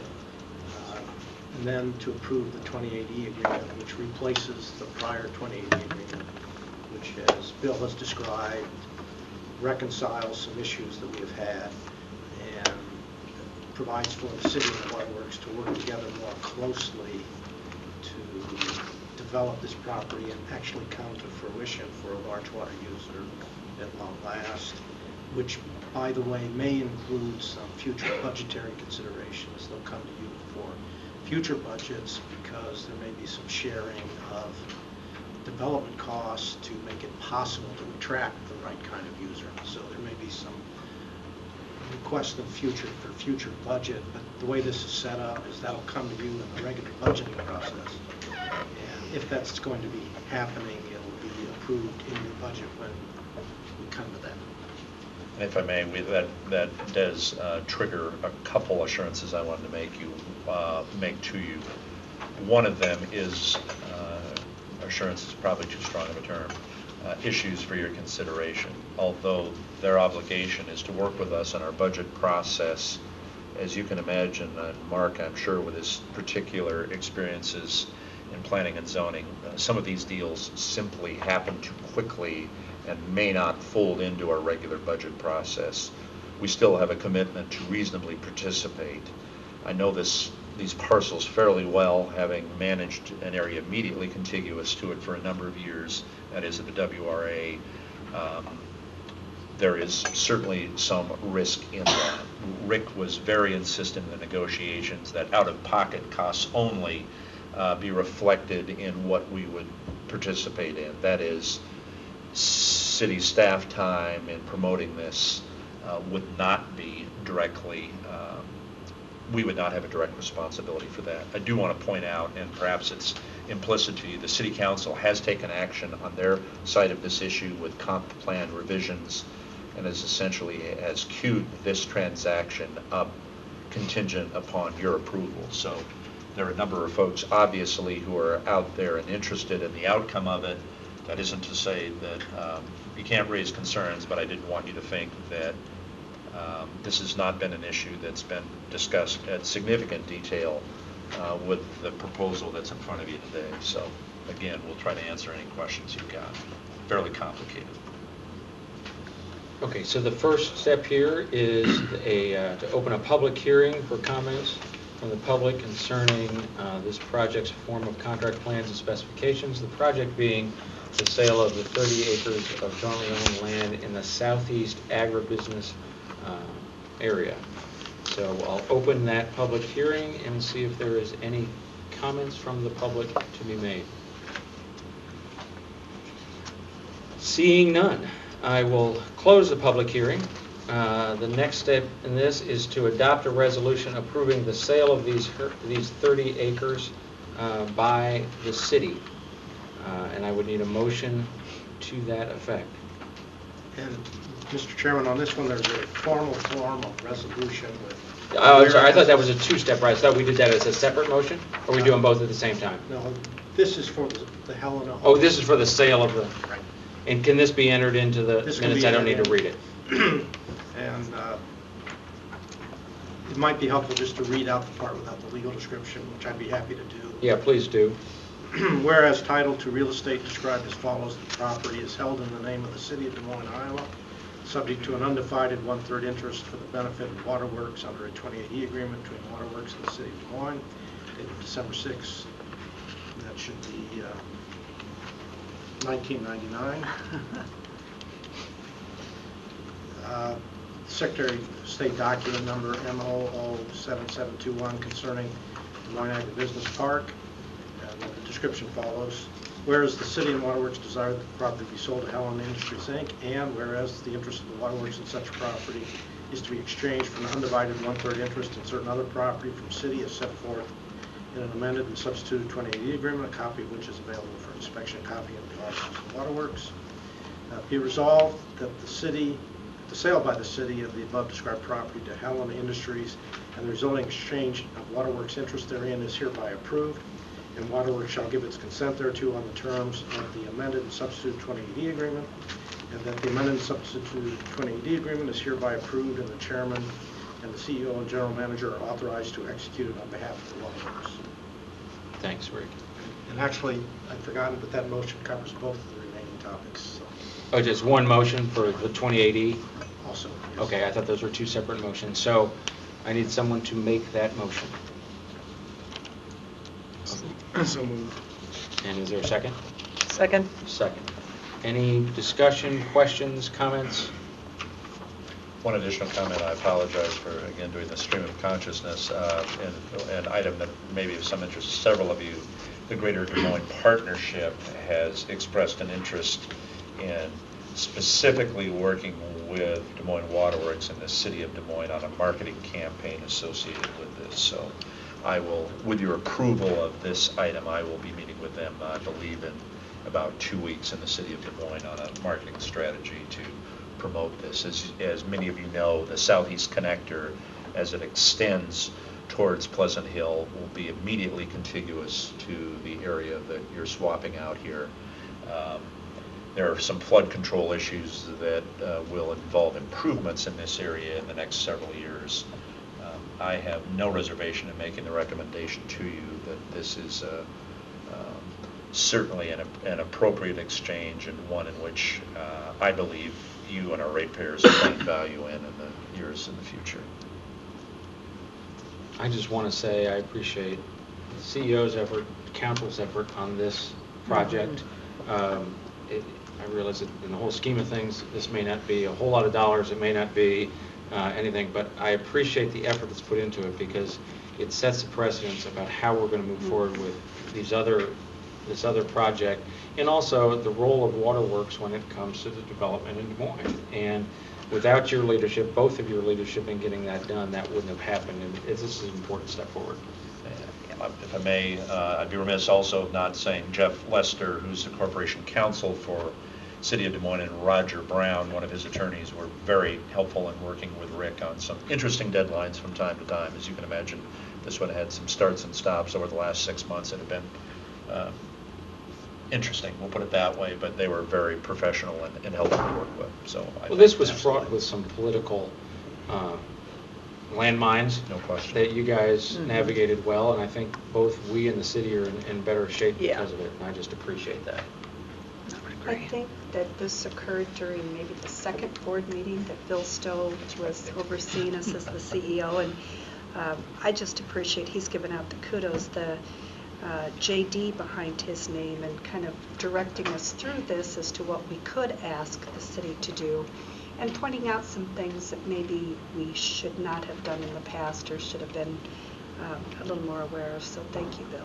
My pleasure. It's the way things should be done. I appreciate it. Anybody else? All in favor? Aye. And those opposed? Hearing none, we can move down. We finished that item, right, Rick? Yes, we have. Okay. Our next one is also a public hearing, and this is for the 2013 Water System Improvements Contract 1.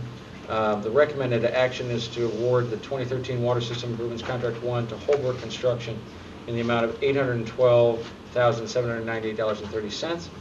The first step in this is to open a public hearing, which I will do now, where I will seek any comments from the public on this agenda item. Seeing no public, there are no public comments, I will close the public hearing.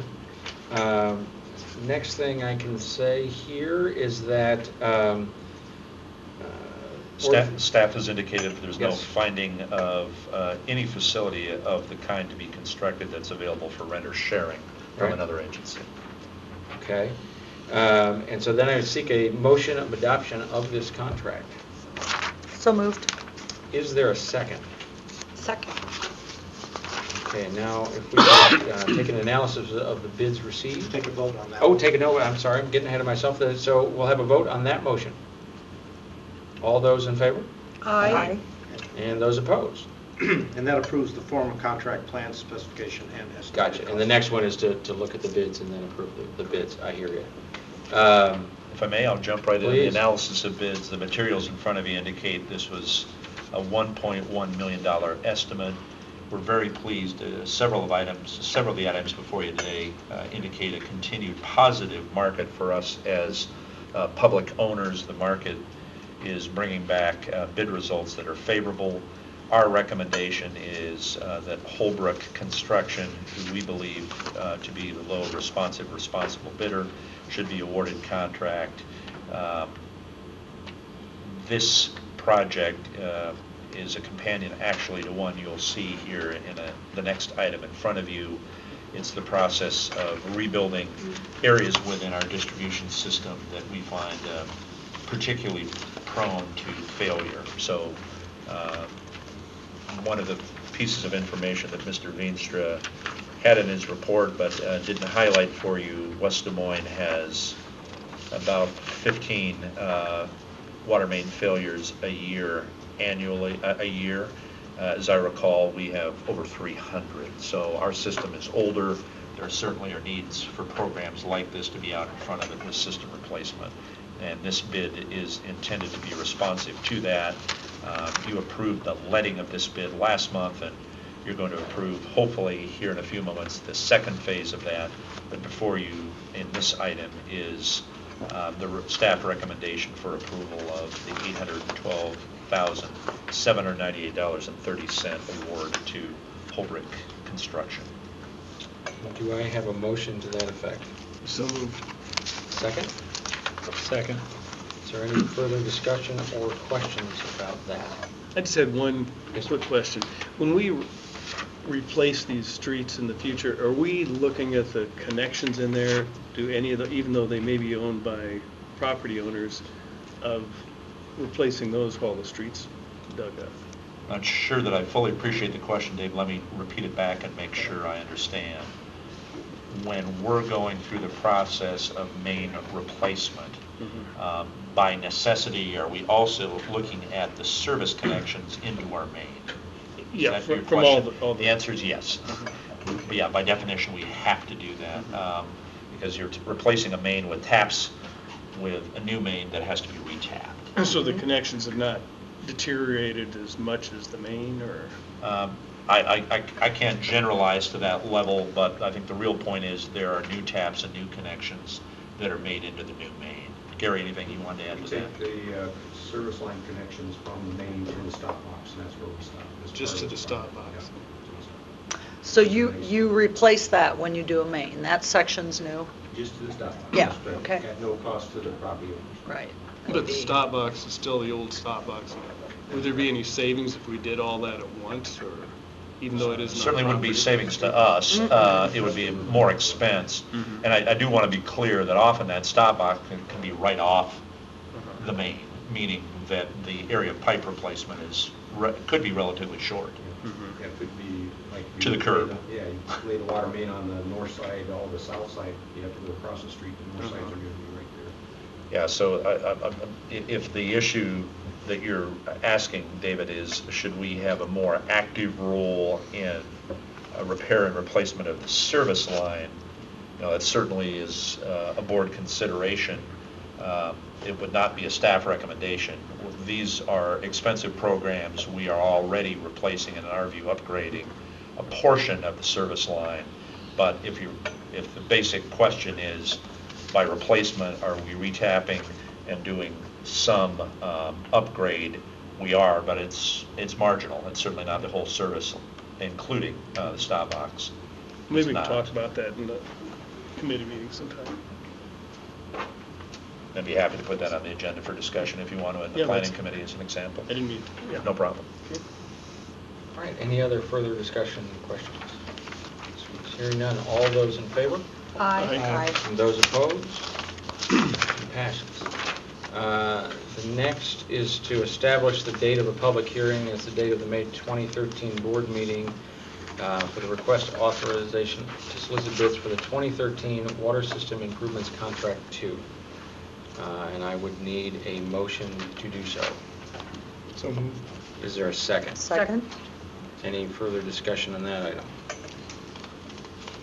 Hearing none. All those in favor? Aye. Aye. And those opposed?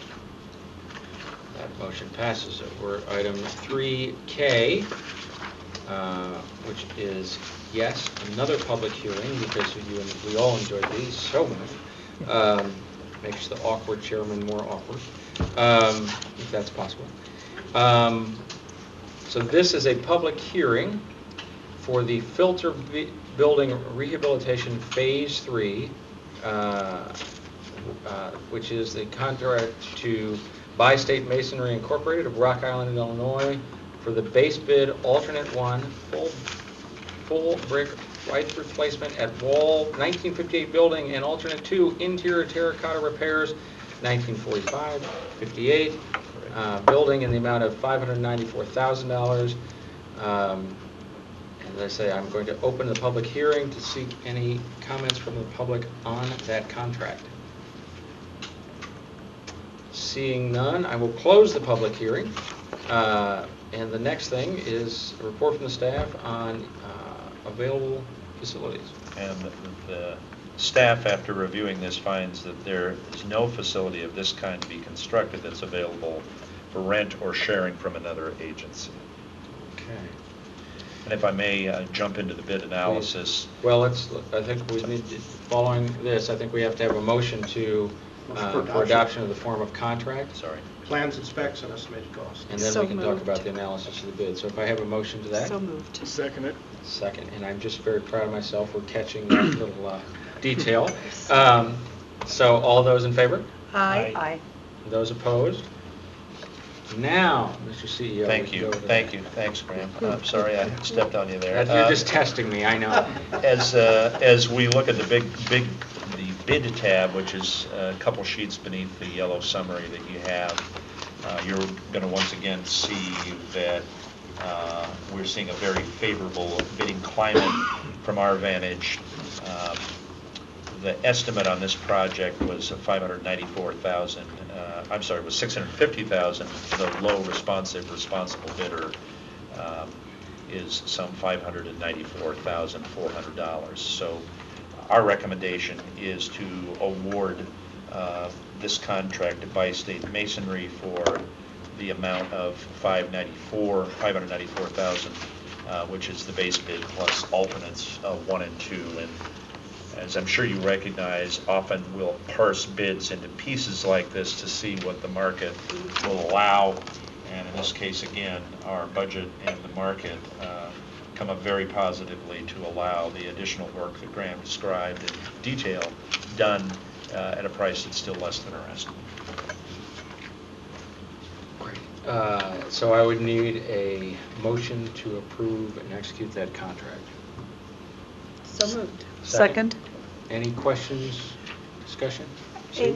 It's just nice when you can see that we can have bid 1 and the alternate bid. I'm just wondering, and not that it has an impact on this, but are you thinking of moving some additional work in that you have budgeted in order to try to capture this type of reduced market cost? Great question, Sue. The basic question, as I understand it, is with a positive market, are you doing anything to accelerate projects to try and take advantage of that? And we continue to look both from an engineering standpoint and a finance standpoint about whether those accelerations make sense. We don't have anything for you specifically, but we do know and sense that the market is probably at a turning point, that really what needs to happen positively in terms of moving things forward have to happen pretty soon or the market will change. So we continue to assess that. Great, thank Gary, you. anything you want to add on that?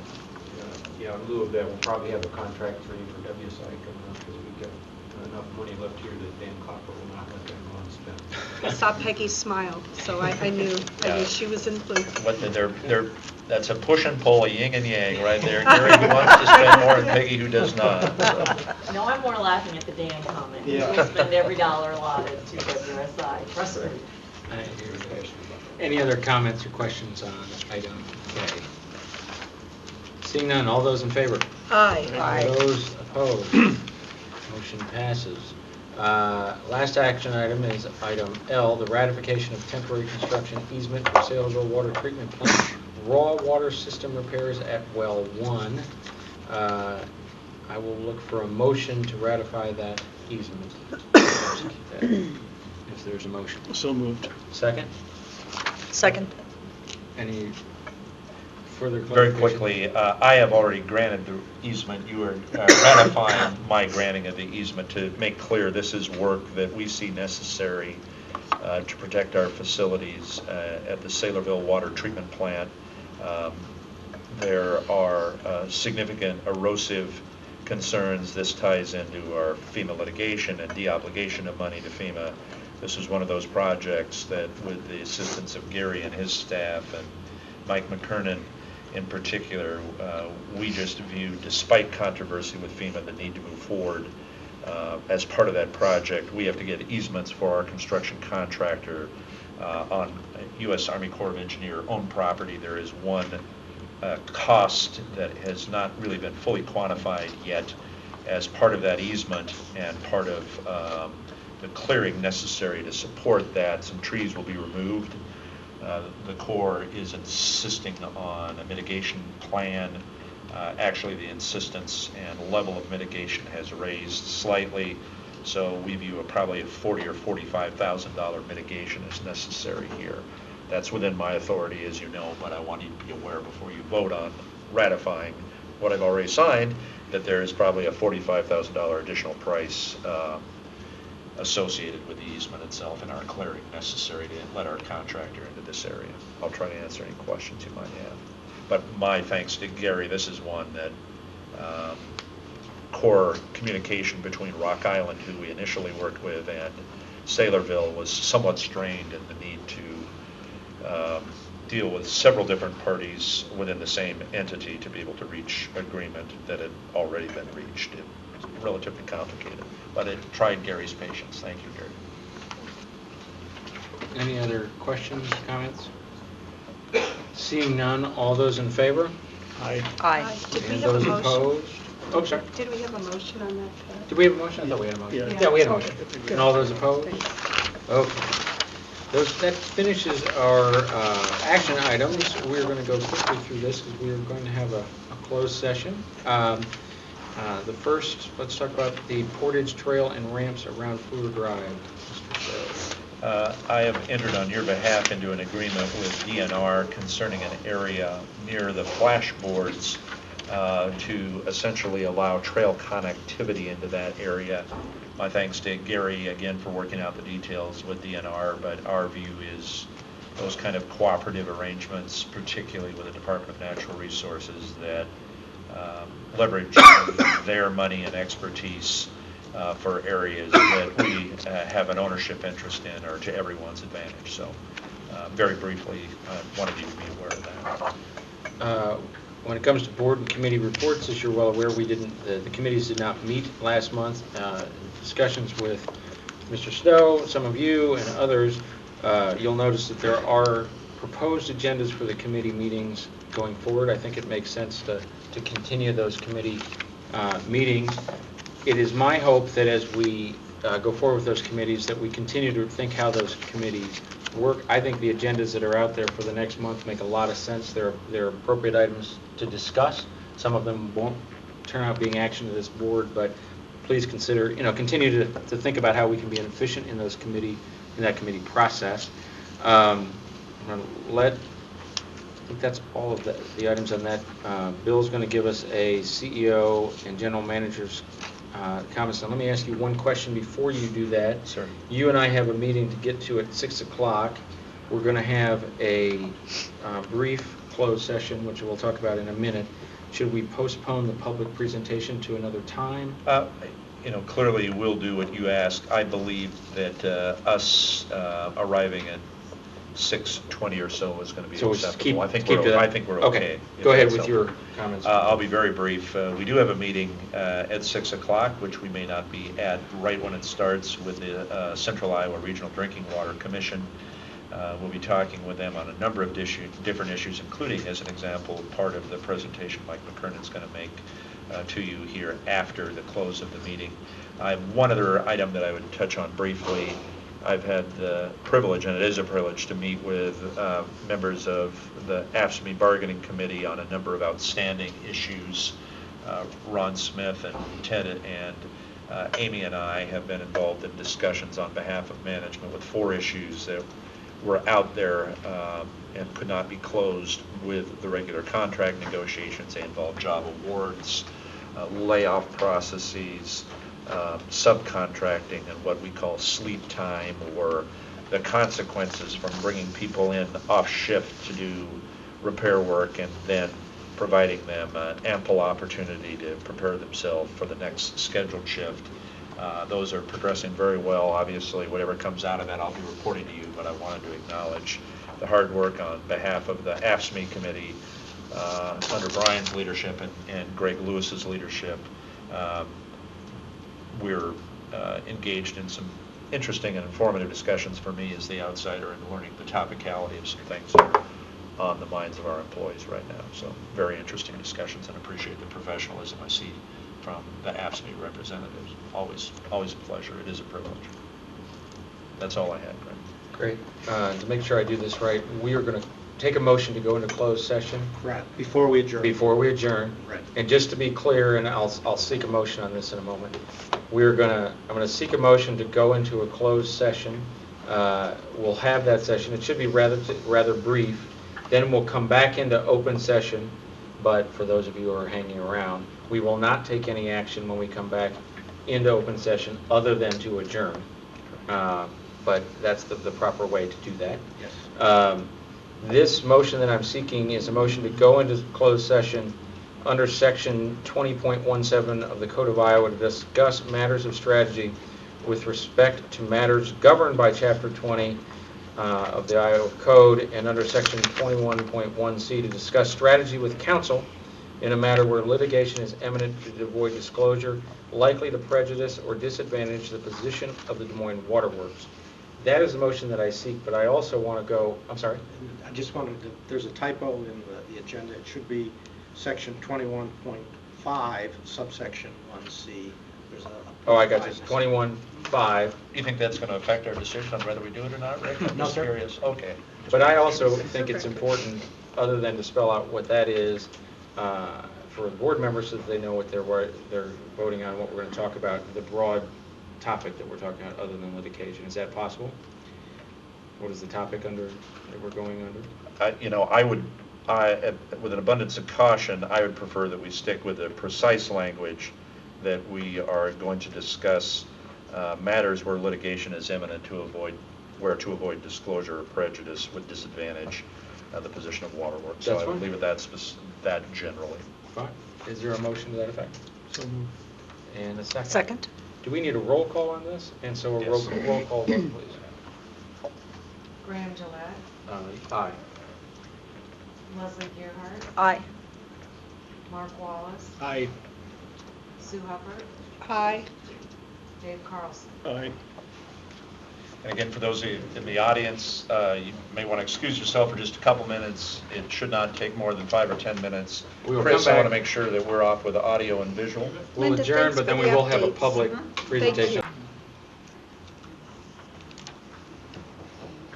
I don't know, Mike, these other presentations have been very informative, so they've raised the bar.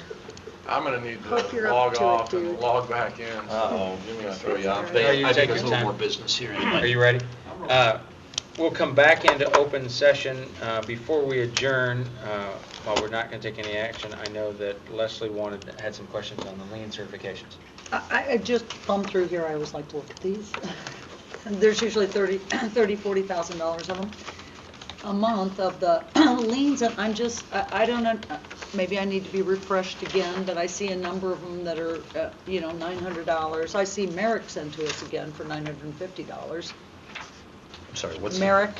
What's the question? I missed the I'm question. wondering, how are these getting so high? Why do they get up to $950 before we file a lien? I will be And delighted especially to- somebody like Merrick. I'll be delighted to provide an answer to that when I find out what the answer is. So Okay. we'll provide an answer in All right, writing. I'm just curious. That's. In reference, what Leslie's doing is the first time we noticed that it was a similar company, and we told them that it was, what was it, 100,000? It was a lot of money. Yeah, they just add up. But I'm it just was curious all why these some of small them are bill- getting, why they get up that high. I don't have the benefit of the history, but I'm confident some other folks will bring me up to date on that one. We'll make a report back. I will indeed. Okay, that's all. That being said, we are going to adjourn our meeting, our April 23rd meeting, and we'll just have a public presentation on the water shortage plan. While Mike's getting that to come up, we hope, certainly all of you remember the 2012 series of events where we were concerned about our ability to be able to deliver treated water at the quantities demanded by our customers in July. A number of us have worked together, and I certainly hope I don't miss anyone. Chuck Christensen, Ted Corrigan, Gary Benjamin, Mike McKernan, myself, anyone that I've missed on looking at our current process and coming back with suggestions that are informed by our 2012 experiences. Slightly different look at how to approach this process than we've done in the past, which is not meant to be critical of the past process. I, again, would just emphasize that we are better informed by our experiences from last year. So with that in mind, Mike McKernan, our Director of Water Production and the architect of many complex issues, is going to show you the design on this one. Hopefully without hurting anything. Nice lead in. This is really about lessons learned from 2012. We had some real challenges there, and we've tried to edit, rewrite, or kind of get this thing up to date. And I don't know how much you've seen of the water shortage plan, but what we're going to talk about today is this, what we call the denominator. We're going to be looking at a critical ratio or a fraction, and the thing that is mobile in this discussion is that number in the denominator. So we like to talk about the powers of 10 and fractions here. So let's talk about some terms we've got here. Every day we have something that we are able to measure and record. That's called customer demand. We can take a critical look at some key flow meters within the system, and we integrate those signals over time and come up with a volume of water for the day that we associate with customer demand. Additionally, we have a term called treatment demand. Let me back up. Customer demand really is just that volume of water that we feel is headed toward the customer. Treatment demand is a little bit different in that it's really the burden that is placed on the 3 treatment plants summed up. And you would think that these numbers would be the same. They are not necessarily the same. What makes them different is ASR.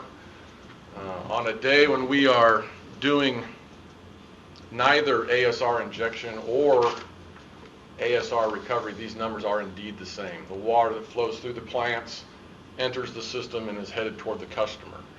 But during an ASR injection, water proceeds through the plant, enters the distribution system, has 2 places to go. One is to the customer and the other is to the ASR injection process. So if you look at 12 November of 2012 up there, you'll notice that the customer demand was 40 million and the treatment demand was 42. That's an example of ASR injection right there. And Mike, will you tell everyone, if they are watching, what ASR is? Correct. Or I should say, yes, I will. ASR is aquifer storage and recovery. It's a concept where we take treated water and inject it into the Jordan aquifer, a couple thousand feet below ground, and we store it there during what I'll call low demand times of the year, and then during peak demand times of the year, we will recover the water from that aquifer storage and recovery well and bring that water into the system. Treatment demand is, like I said, it's just the demand that's on the treatment plants, and there are times when it can be less than the customer demand. That occurs during ASR recovery. If we have the ASR wells providing water to the system, the treatment demand will be less than the customer demand. Have I made that too confusing? No, that's Okay. good. Mike, as an example, you picked the 12th. We are injecting, rough numbers, 1,800,000 gallons of treated water into the aquifer for storage. Per ASR well. And there's 2 of them. So the first one started there on the 12th, and I think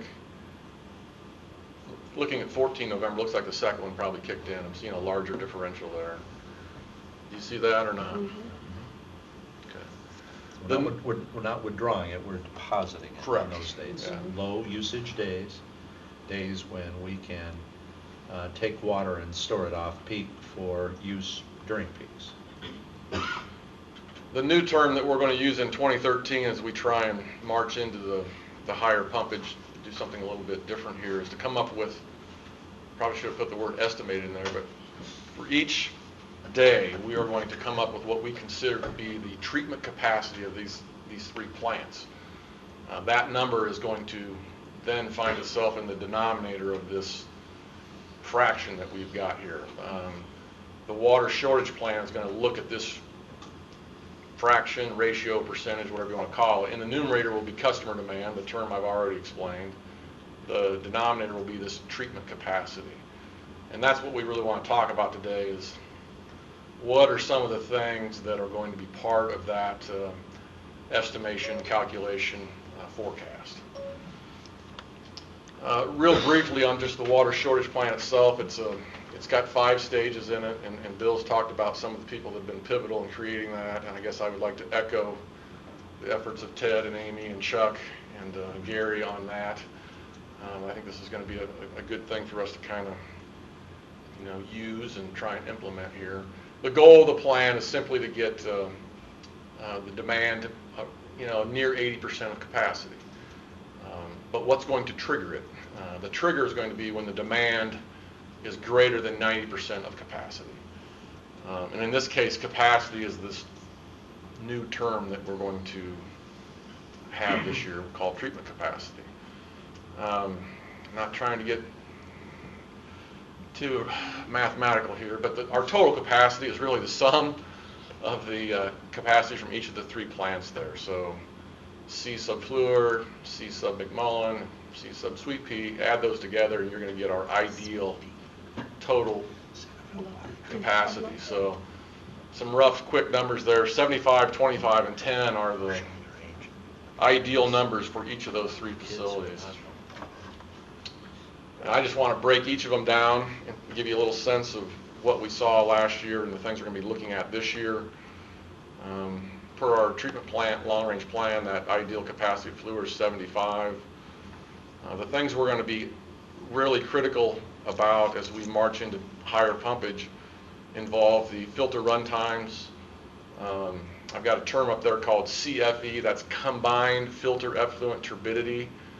Call that finished water turbidity, and also our discharge pressure. The filter run time, normally our filters will run for approximately 40 hours before they are required to be washed. When we see that filter run time decrease to down near 20 hours of run time, that needs to be a flag for us to assess what is occurring. Is the reason for that a function of a plant excursion, a malfunction that we can go out and correct, repair, or mitigate? If that's the case, we simply go do that. But if the reason for that reduction in runtime is simply the battle at hand, things that we will not be able to improve, this should be a cautionary step for us that says it may be time to derate this ideal capacity of Fleur down from 75. We will do a very similar thing with this turbidity. From a regulatory perspective, 95% of the time that combined filter effluent turbidity needs to be below 0.3. That's just a line we don't really want to get too close to. Staff does an excellent job of operating these plants at about 1/3 of that limit. A typical finished turbidity at Fleur plant is 0.1 or below. And what we are proposing for 2013 is when that turbidity marches into our existing buffer zone and exceeds 0.15, again, it's time for us to do the same thing and assess whether that is a function of the battle at hand or if there's just simply an excursion that we need to correct or repair. The last thing I'll mention here is just the discharge pressure leaving the system. The production folks are excellent in focusing on plant operations, but we realize that the water needs to leave the facility and get to the customer through the distribution system. And there are some issues there that we should bear in mind. There are some things that we can do operationally to accomplish all of this with the pressure not exceeding 125 psi. If there are things that are causing that pressure to be in excess of that, again, it's time to understand why that's happening and decide if it's something that can be corrected or repaired, or, again, if it's simply a function of, I keep using this term, the challenge at hand, again, time to reconsider. I will admit, these are a little more subjective. As we look at the other plants, it's going to be a little more distinct and clear on some of these derating opportunities. At McMullen, again, the long-range plan and the design documents say 25 million, and that's possible under the right conditions. I've thrown some more things in here for you to try and digest, but understand that there's really 3 sources of water at the McMullen plant, and I probably should put these in different order, but I'll start on the right-hand side. That the flow from the well field, that's our primary source of water. We can also get water from the Crystal Lake or the reservoir, and what we are proposing here is that if we're going to take water out of the reservoir for trying to meet irrigation-related peaks, we propose that we use the top 2 feet of that reservoir. That's approximately 120 million gallons of water. We can do a 20 to 30 day pull on that reservoir at between 4 and 5 MGD and probably, maximize that 2 foot of water. Crystal Lake, we can nominally get about 3.5. There is an opportunity to get a little bit more, but it's really not sustainable. We try and maintain the level in the lake at a certain point, and if you're taking water out at a rate in excess of what you're putting in, you are losing. So we are proposing these little limits. We'll use the top 2 foot of the reservoir. We will limit Crystal Lake to around 3.5, and then I think this is critical too for us to understand that I think the reservoir flow and the crystal flow, those are surface water, direct surface water sources, and it would be prudent to limit their contribution to the plant to near 75% of what we're getting from the well field. There are some extenuating circumstances potentially that exist if we let that ratio get larger than that. So again, that would be the key triggers for McMullen. Saylorville Water Treatment Plant. Before you leave, McMullen, you're seeing a lot of math. There's a lot of detail here, some of which I'm confident doesn't have a lot of meaning to you. Along those lines, I'm going to pass out a couple pictures that to us are as beautiful as any family portrait you could see as it relates to McMullen. Why don't you explain what they're looking at, Michael? So that is I haven't seen the pictures. I've just heard that they're been distributed. They're beautiful, Mike. They They're didn't beautiful, want you to Mike. weep when you saw them. What's that? They didn't want you to weep and when you joy. saw them. Yeah, it's good that they've held off to this point. So that's the overflow for the Maffett Reservoir that you're looking at. One of our operators gleefully snapped that photo, I believe, this morning. It did.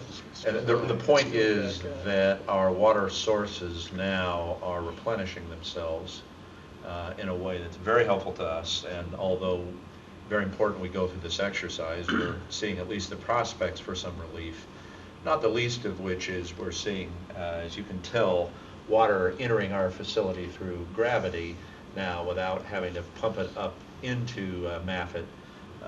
We're very happy about that, and I want to underscore, Mike mentioned that this picture was taken by our operators. We're very fortunate, by one of our operators today, we're very fortunate to have 3 really skilled, high-level folks in production. Mike, obviously, who's done it, 8 years now, Mike? 7 years? 7 in production. Ted, who did it before him and isn't with us today. Gary, who did it for a number of years before either of them. We've got 3 folks at the senior level who really understand how to take Raccoon River and Des Moines River water and make it into drinking water. But as important, and I do want to emphasize this, as important, we've got really talented folks throughout production at the operator level, at process, in the control group, in our maintenance group in the plant, who are extraordinarily helpful at walking, not helpful, that's an understatement, instrumental, invaluable in walking through this process of system assessment and getting to the denominator issue. Mike leads a great team of folks, and they're throughout the organization, but we're very fortunate to have 3 folks who spent a number of years over there, and these jobs, the job that Mike is in particular, is a very demanding one in the best of times, but to have the bench that he has, it goes throughout the organization, operators, control operators, maintenance folks, laborers. This is as much art as science. Mike probably cringes a little bit at that because clearly we're talking numbers and science, but there are a number of eyes and a number of opinions and a number of very skillful contributors to this process, and he goes through every day, but particularly important in a drought circumstance. Sorry, Michael. No problem. I'll throw it to you now. Now you will weep. Yeah. I'll try and do that not in public. It's Saylorville. It's a different technology. I know maybe not all of you have been there yet, but it's not conventional treatment. It's membrane treatment, and there's some real hard and fast rules here, some things that we can apply to know what the capacity of the plant is. Again, the design capacity was 10 million gallons, and that's with the understanding that the raw hardness could be 300 milligrams per liter or less. So I guess I'm getting a little bit ahead here, but the factors we're going to look at at Saylorville are going to be the raw hardness, the raw water temperature. Those are the 2 critical ones. And if you look at that raw hardness equation, if you threw 300 in there, you'd see 500 minus 300, that's 200. Divided by 200 is a unity times 10. There's your 10 MGD plant. Any hardness below 300, we can't really, it's capped at 10. Don't think we can have a raw hardness of 200 and get something beyond that. That's our number. Temperature, probably not going to be an issue during our peak demands, and I should have brought some data in here to give you a sense of what the water temperature is during the warmer months. The water is a little bit cooler out there, but we need water temperatures above 60 degrees to get the capacity that we need. So if you threw 60 degrees in that equation, 60 divided by 6 is 10. And I didn't draw any fancy curves there, but as water gets colder, the plant still needs to be able to produce at 5. So anything above 60 should pave our way for those higher production efforts. One quick thing on Saylorville, there's been a lot of questions about it. Mike, because of some consternation I'm seeing up here, why don't you go into a little detail about why the warm water is important for the reverse osmosis process? Yeah, we did know. It's the density of water changes with temperature.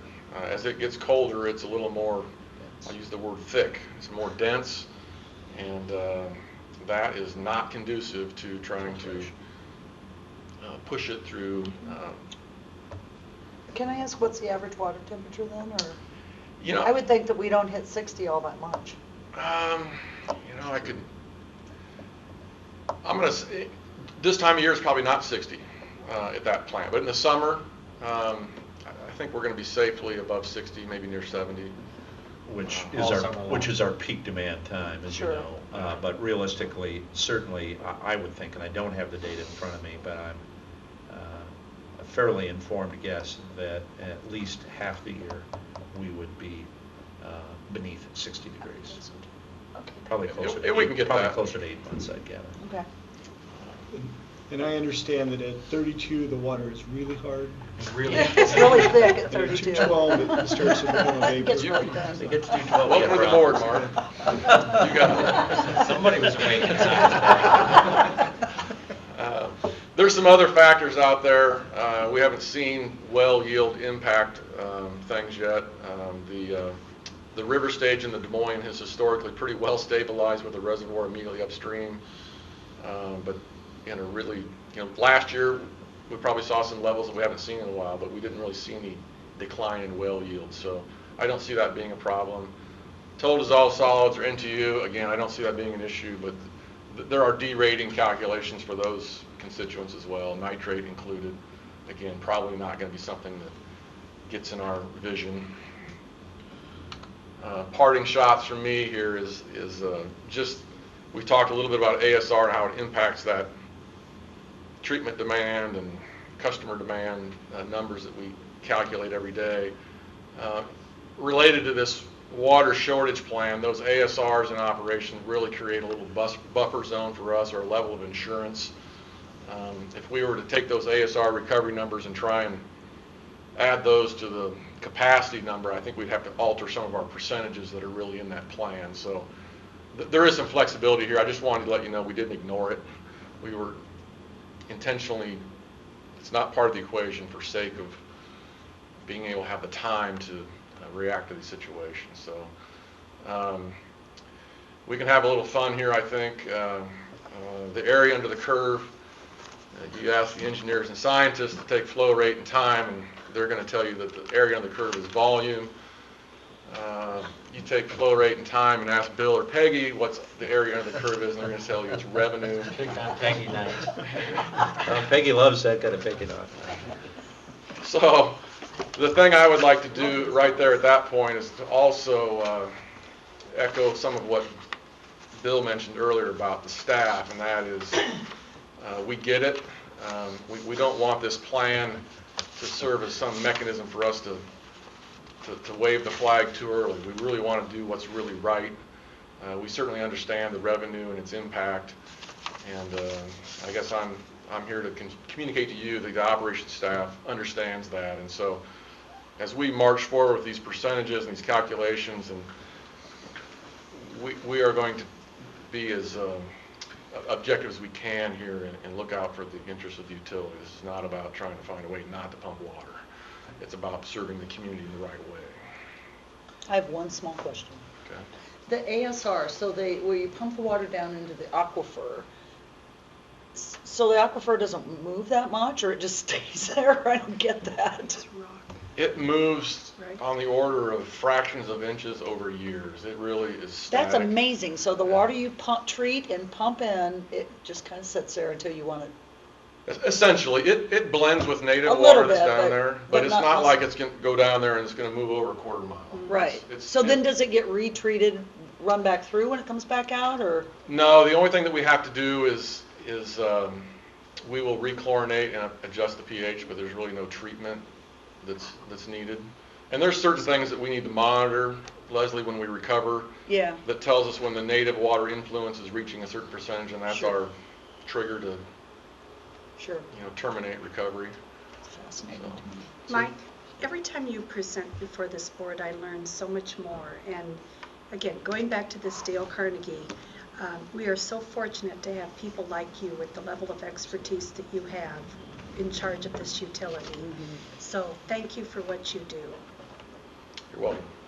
I just want to say that since my brother sat with me at the dining room table and helped me pass calculus, I have not been this polite or appreciative of somebody throwing that much math at me. Good job. Believe me, you should be a lot happier that you're standing there than being my poor brother who helped me through calculus. At the risk of overkill on this issue, though, there are a couple things that I want you to realize. One is that we'll be back with specific changes in your rules and regulations that will update or align what we're looking at here with the process of first voluntary conservation and then involuntary measures, so that we do not reach a point where we're unable to deliver based on this denominator that Mike's talking about. And second, and I'm sure it's intuitive to you looking at this, but was certainly not intuitive to me a year ago when I was on the outside of this organization, not the inside. All the constraints he's talking about here are really not quantitative, they are qualitative, meaning he's not talking about how many CFS, how many gallons of water are out in the river that's constraining his decision process. He's talking about the quality of that source water as we try to push it through the treatment of our process. We're very fortunate that we've got a distribution system that's able to take what we're able to get to it. Our constraint is production. And again, not so much the quantity, but the quality of water that we're seeing come down the Raccoon and Des Moines River. So very artful, very scientific, very mathematical, but engages all of our folks in production, and certainly our folks in distribution who last year found that some of the pressures that we were distributing water in the system was causing the distribution system to fail. So there's this unique yin and yang and coordination between a lot of people throughout our organization in this process. So my thanks to Mike for always an informative presentation. Thank you, Michael. Here, here. Yeah. All right. Thanks Enjoy for your a meeting. long meeting, folks. Mark?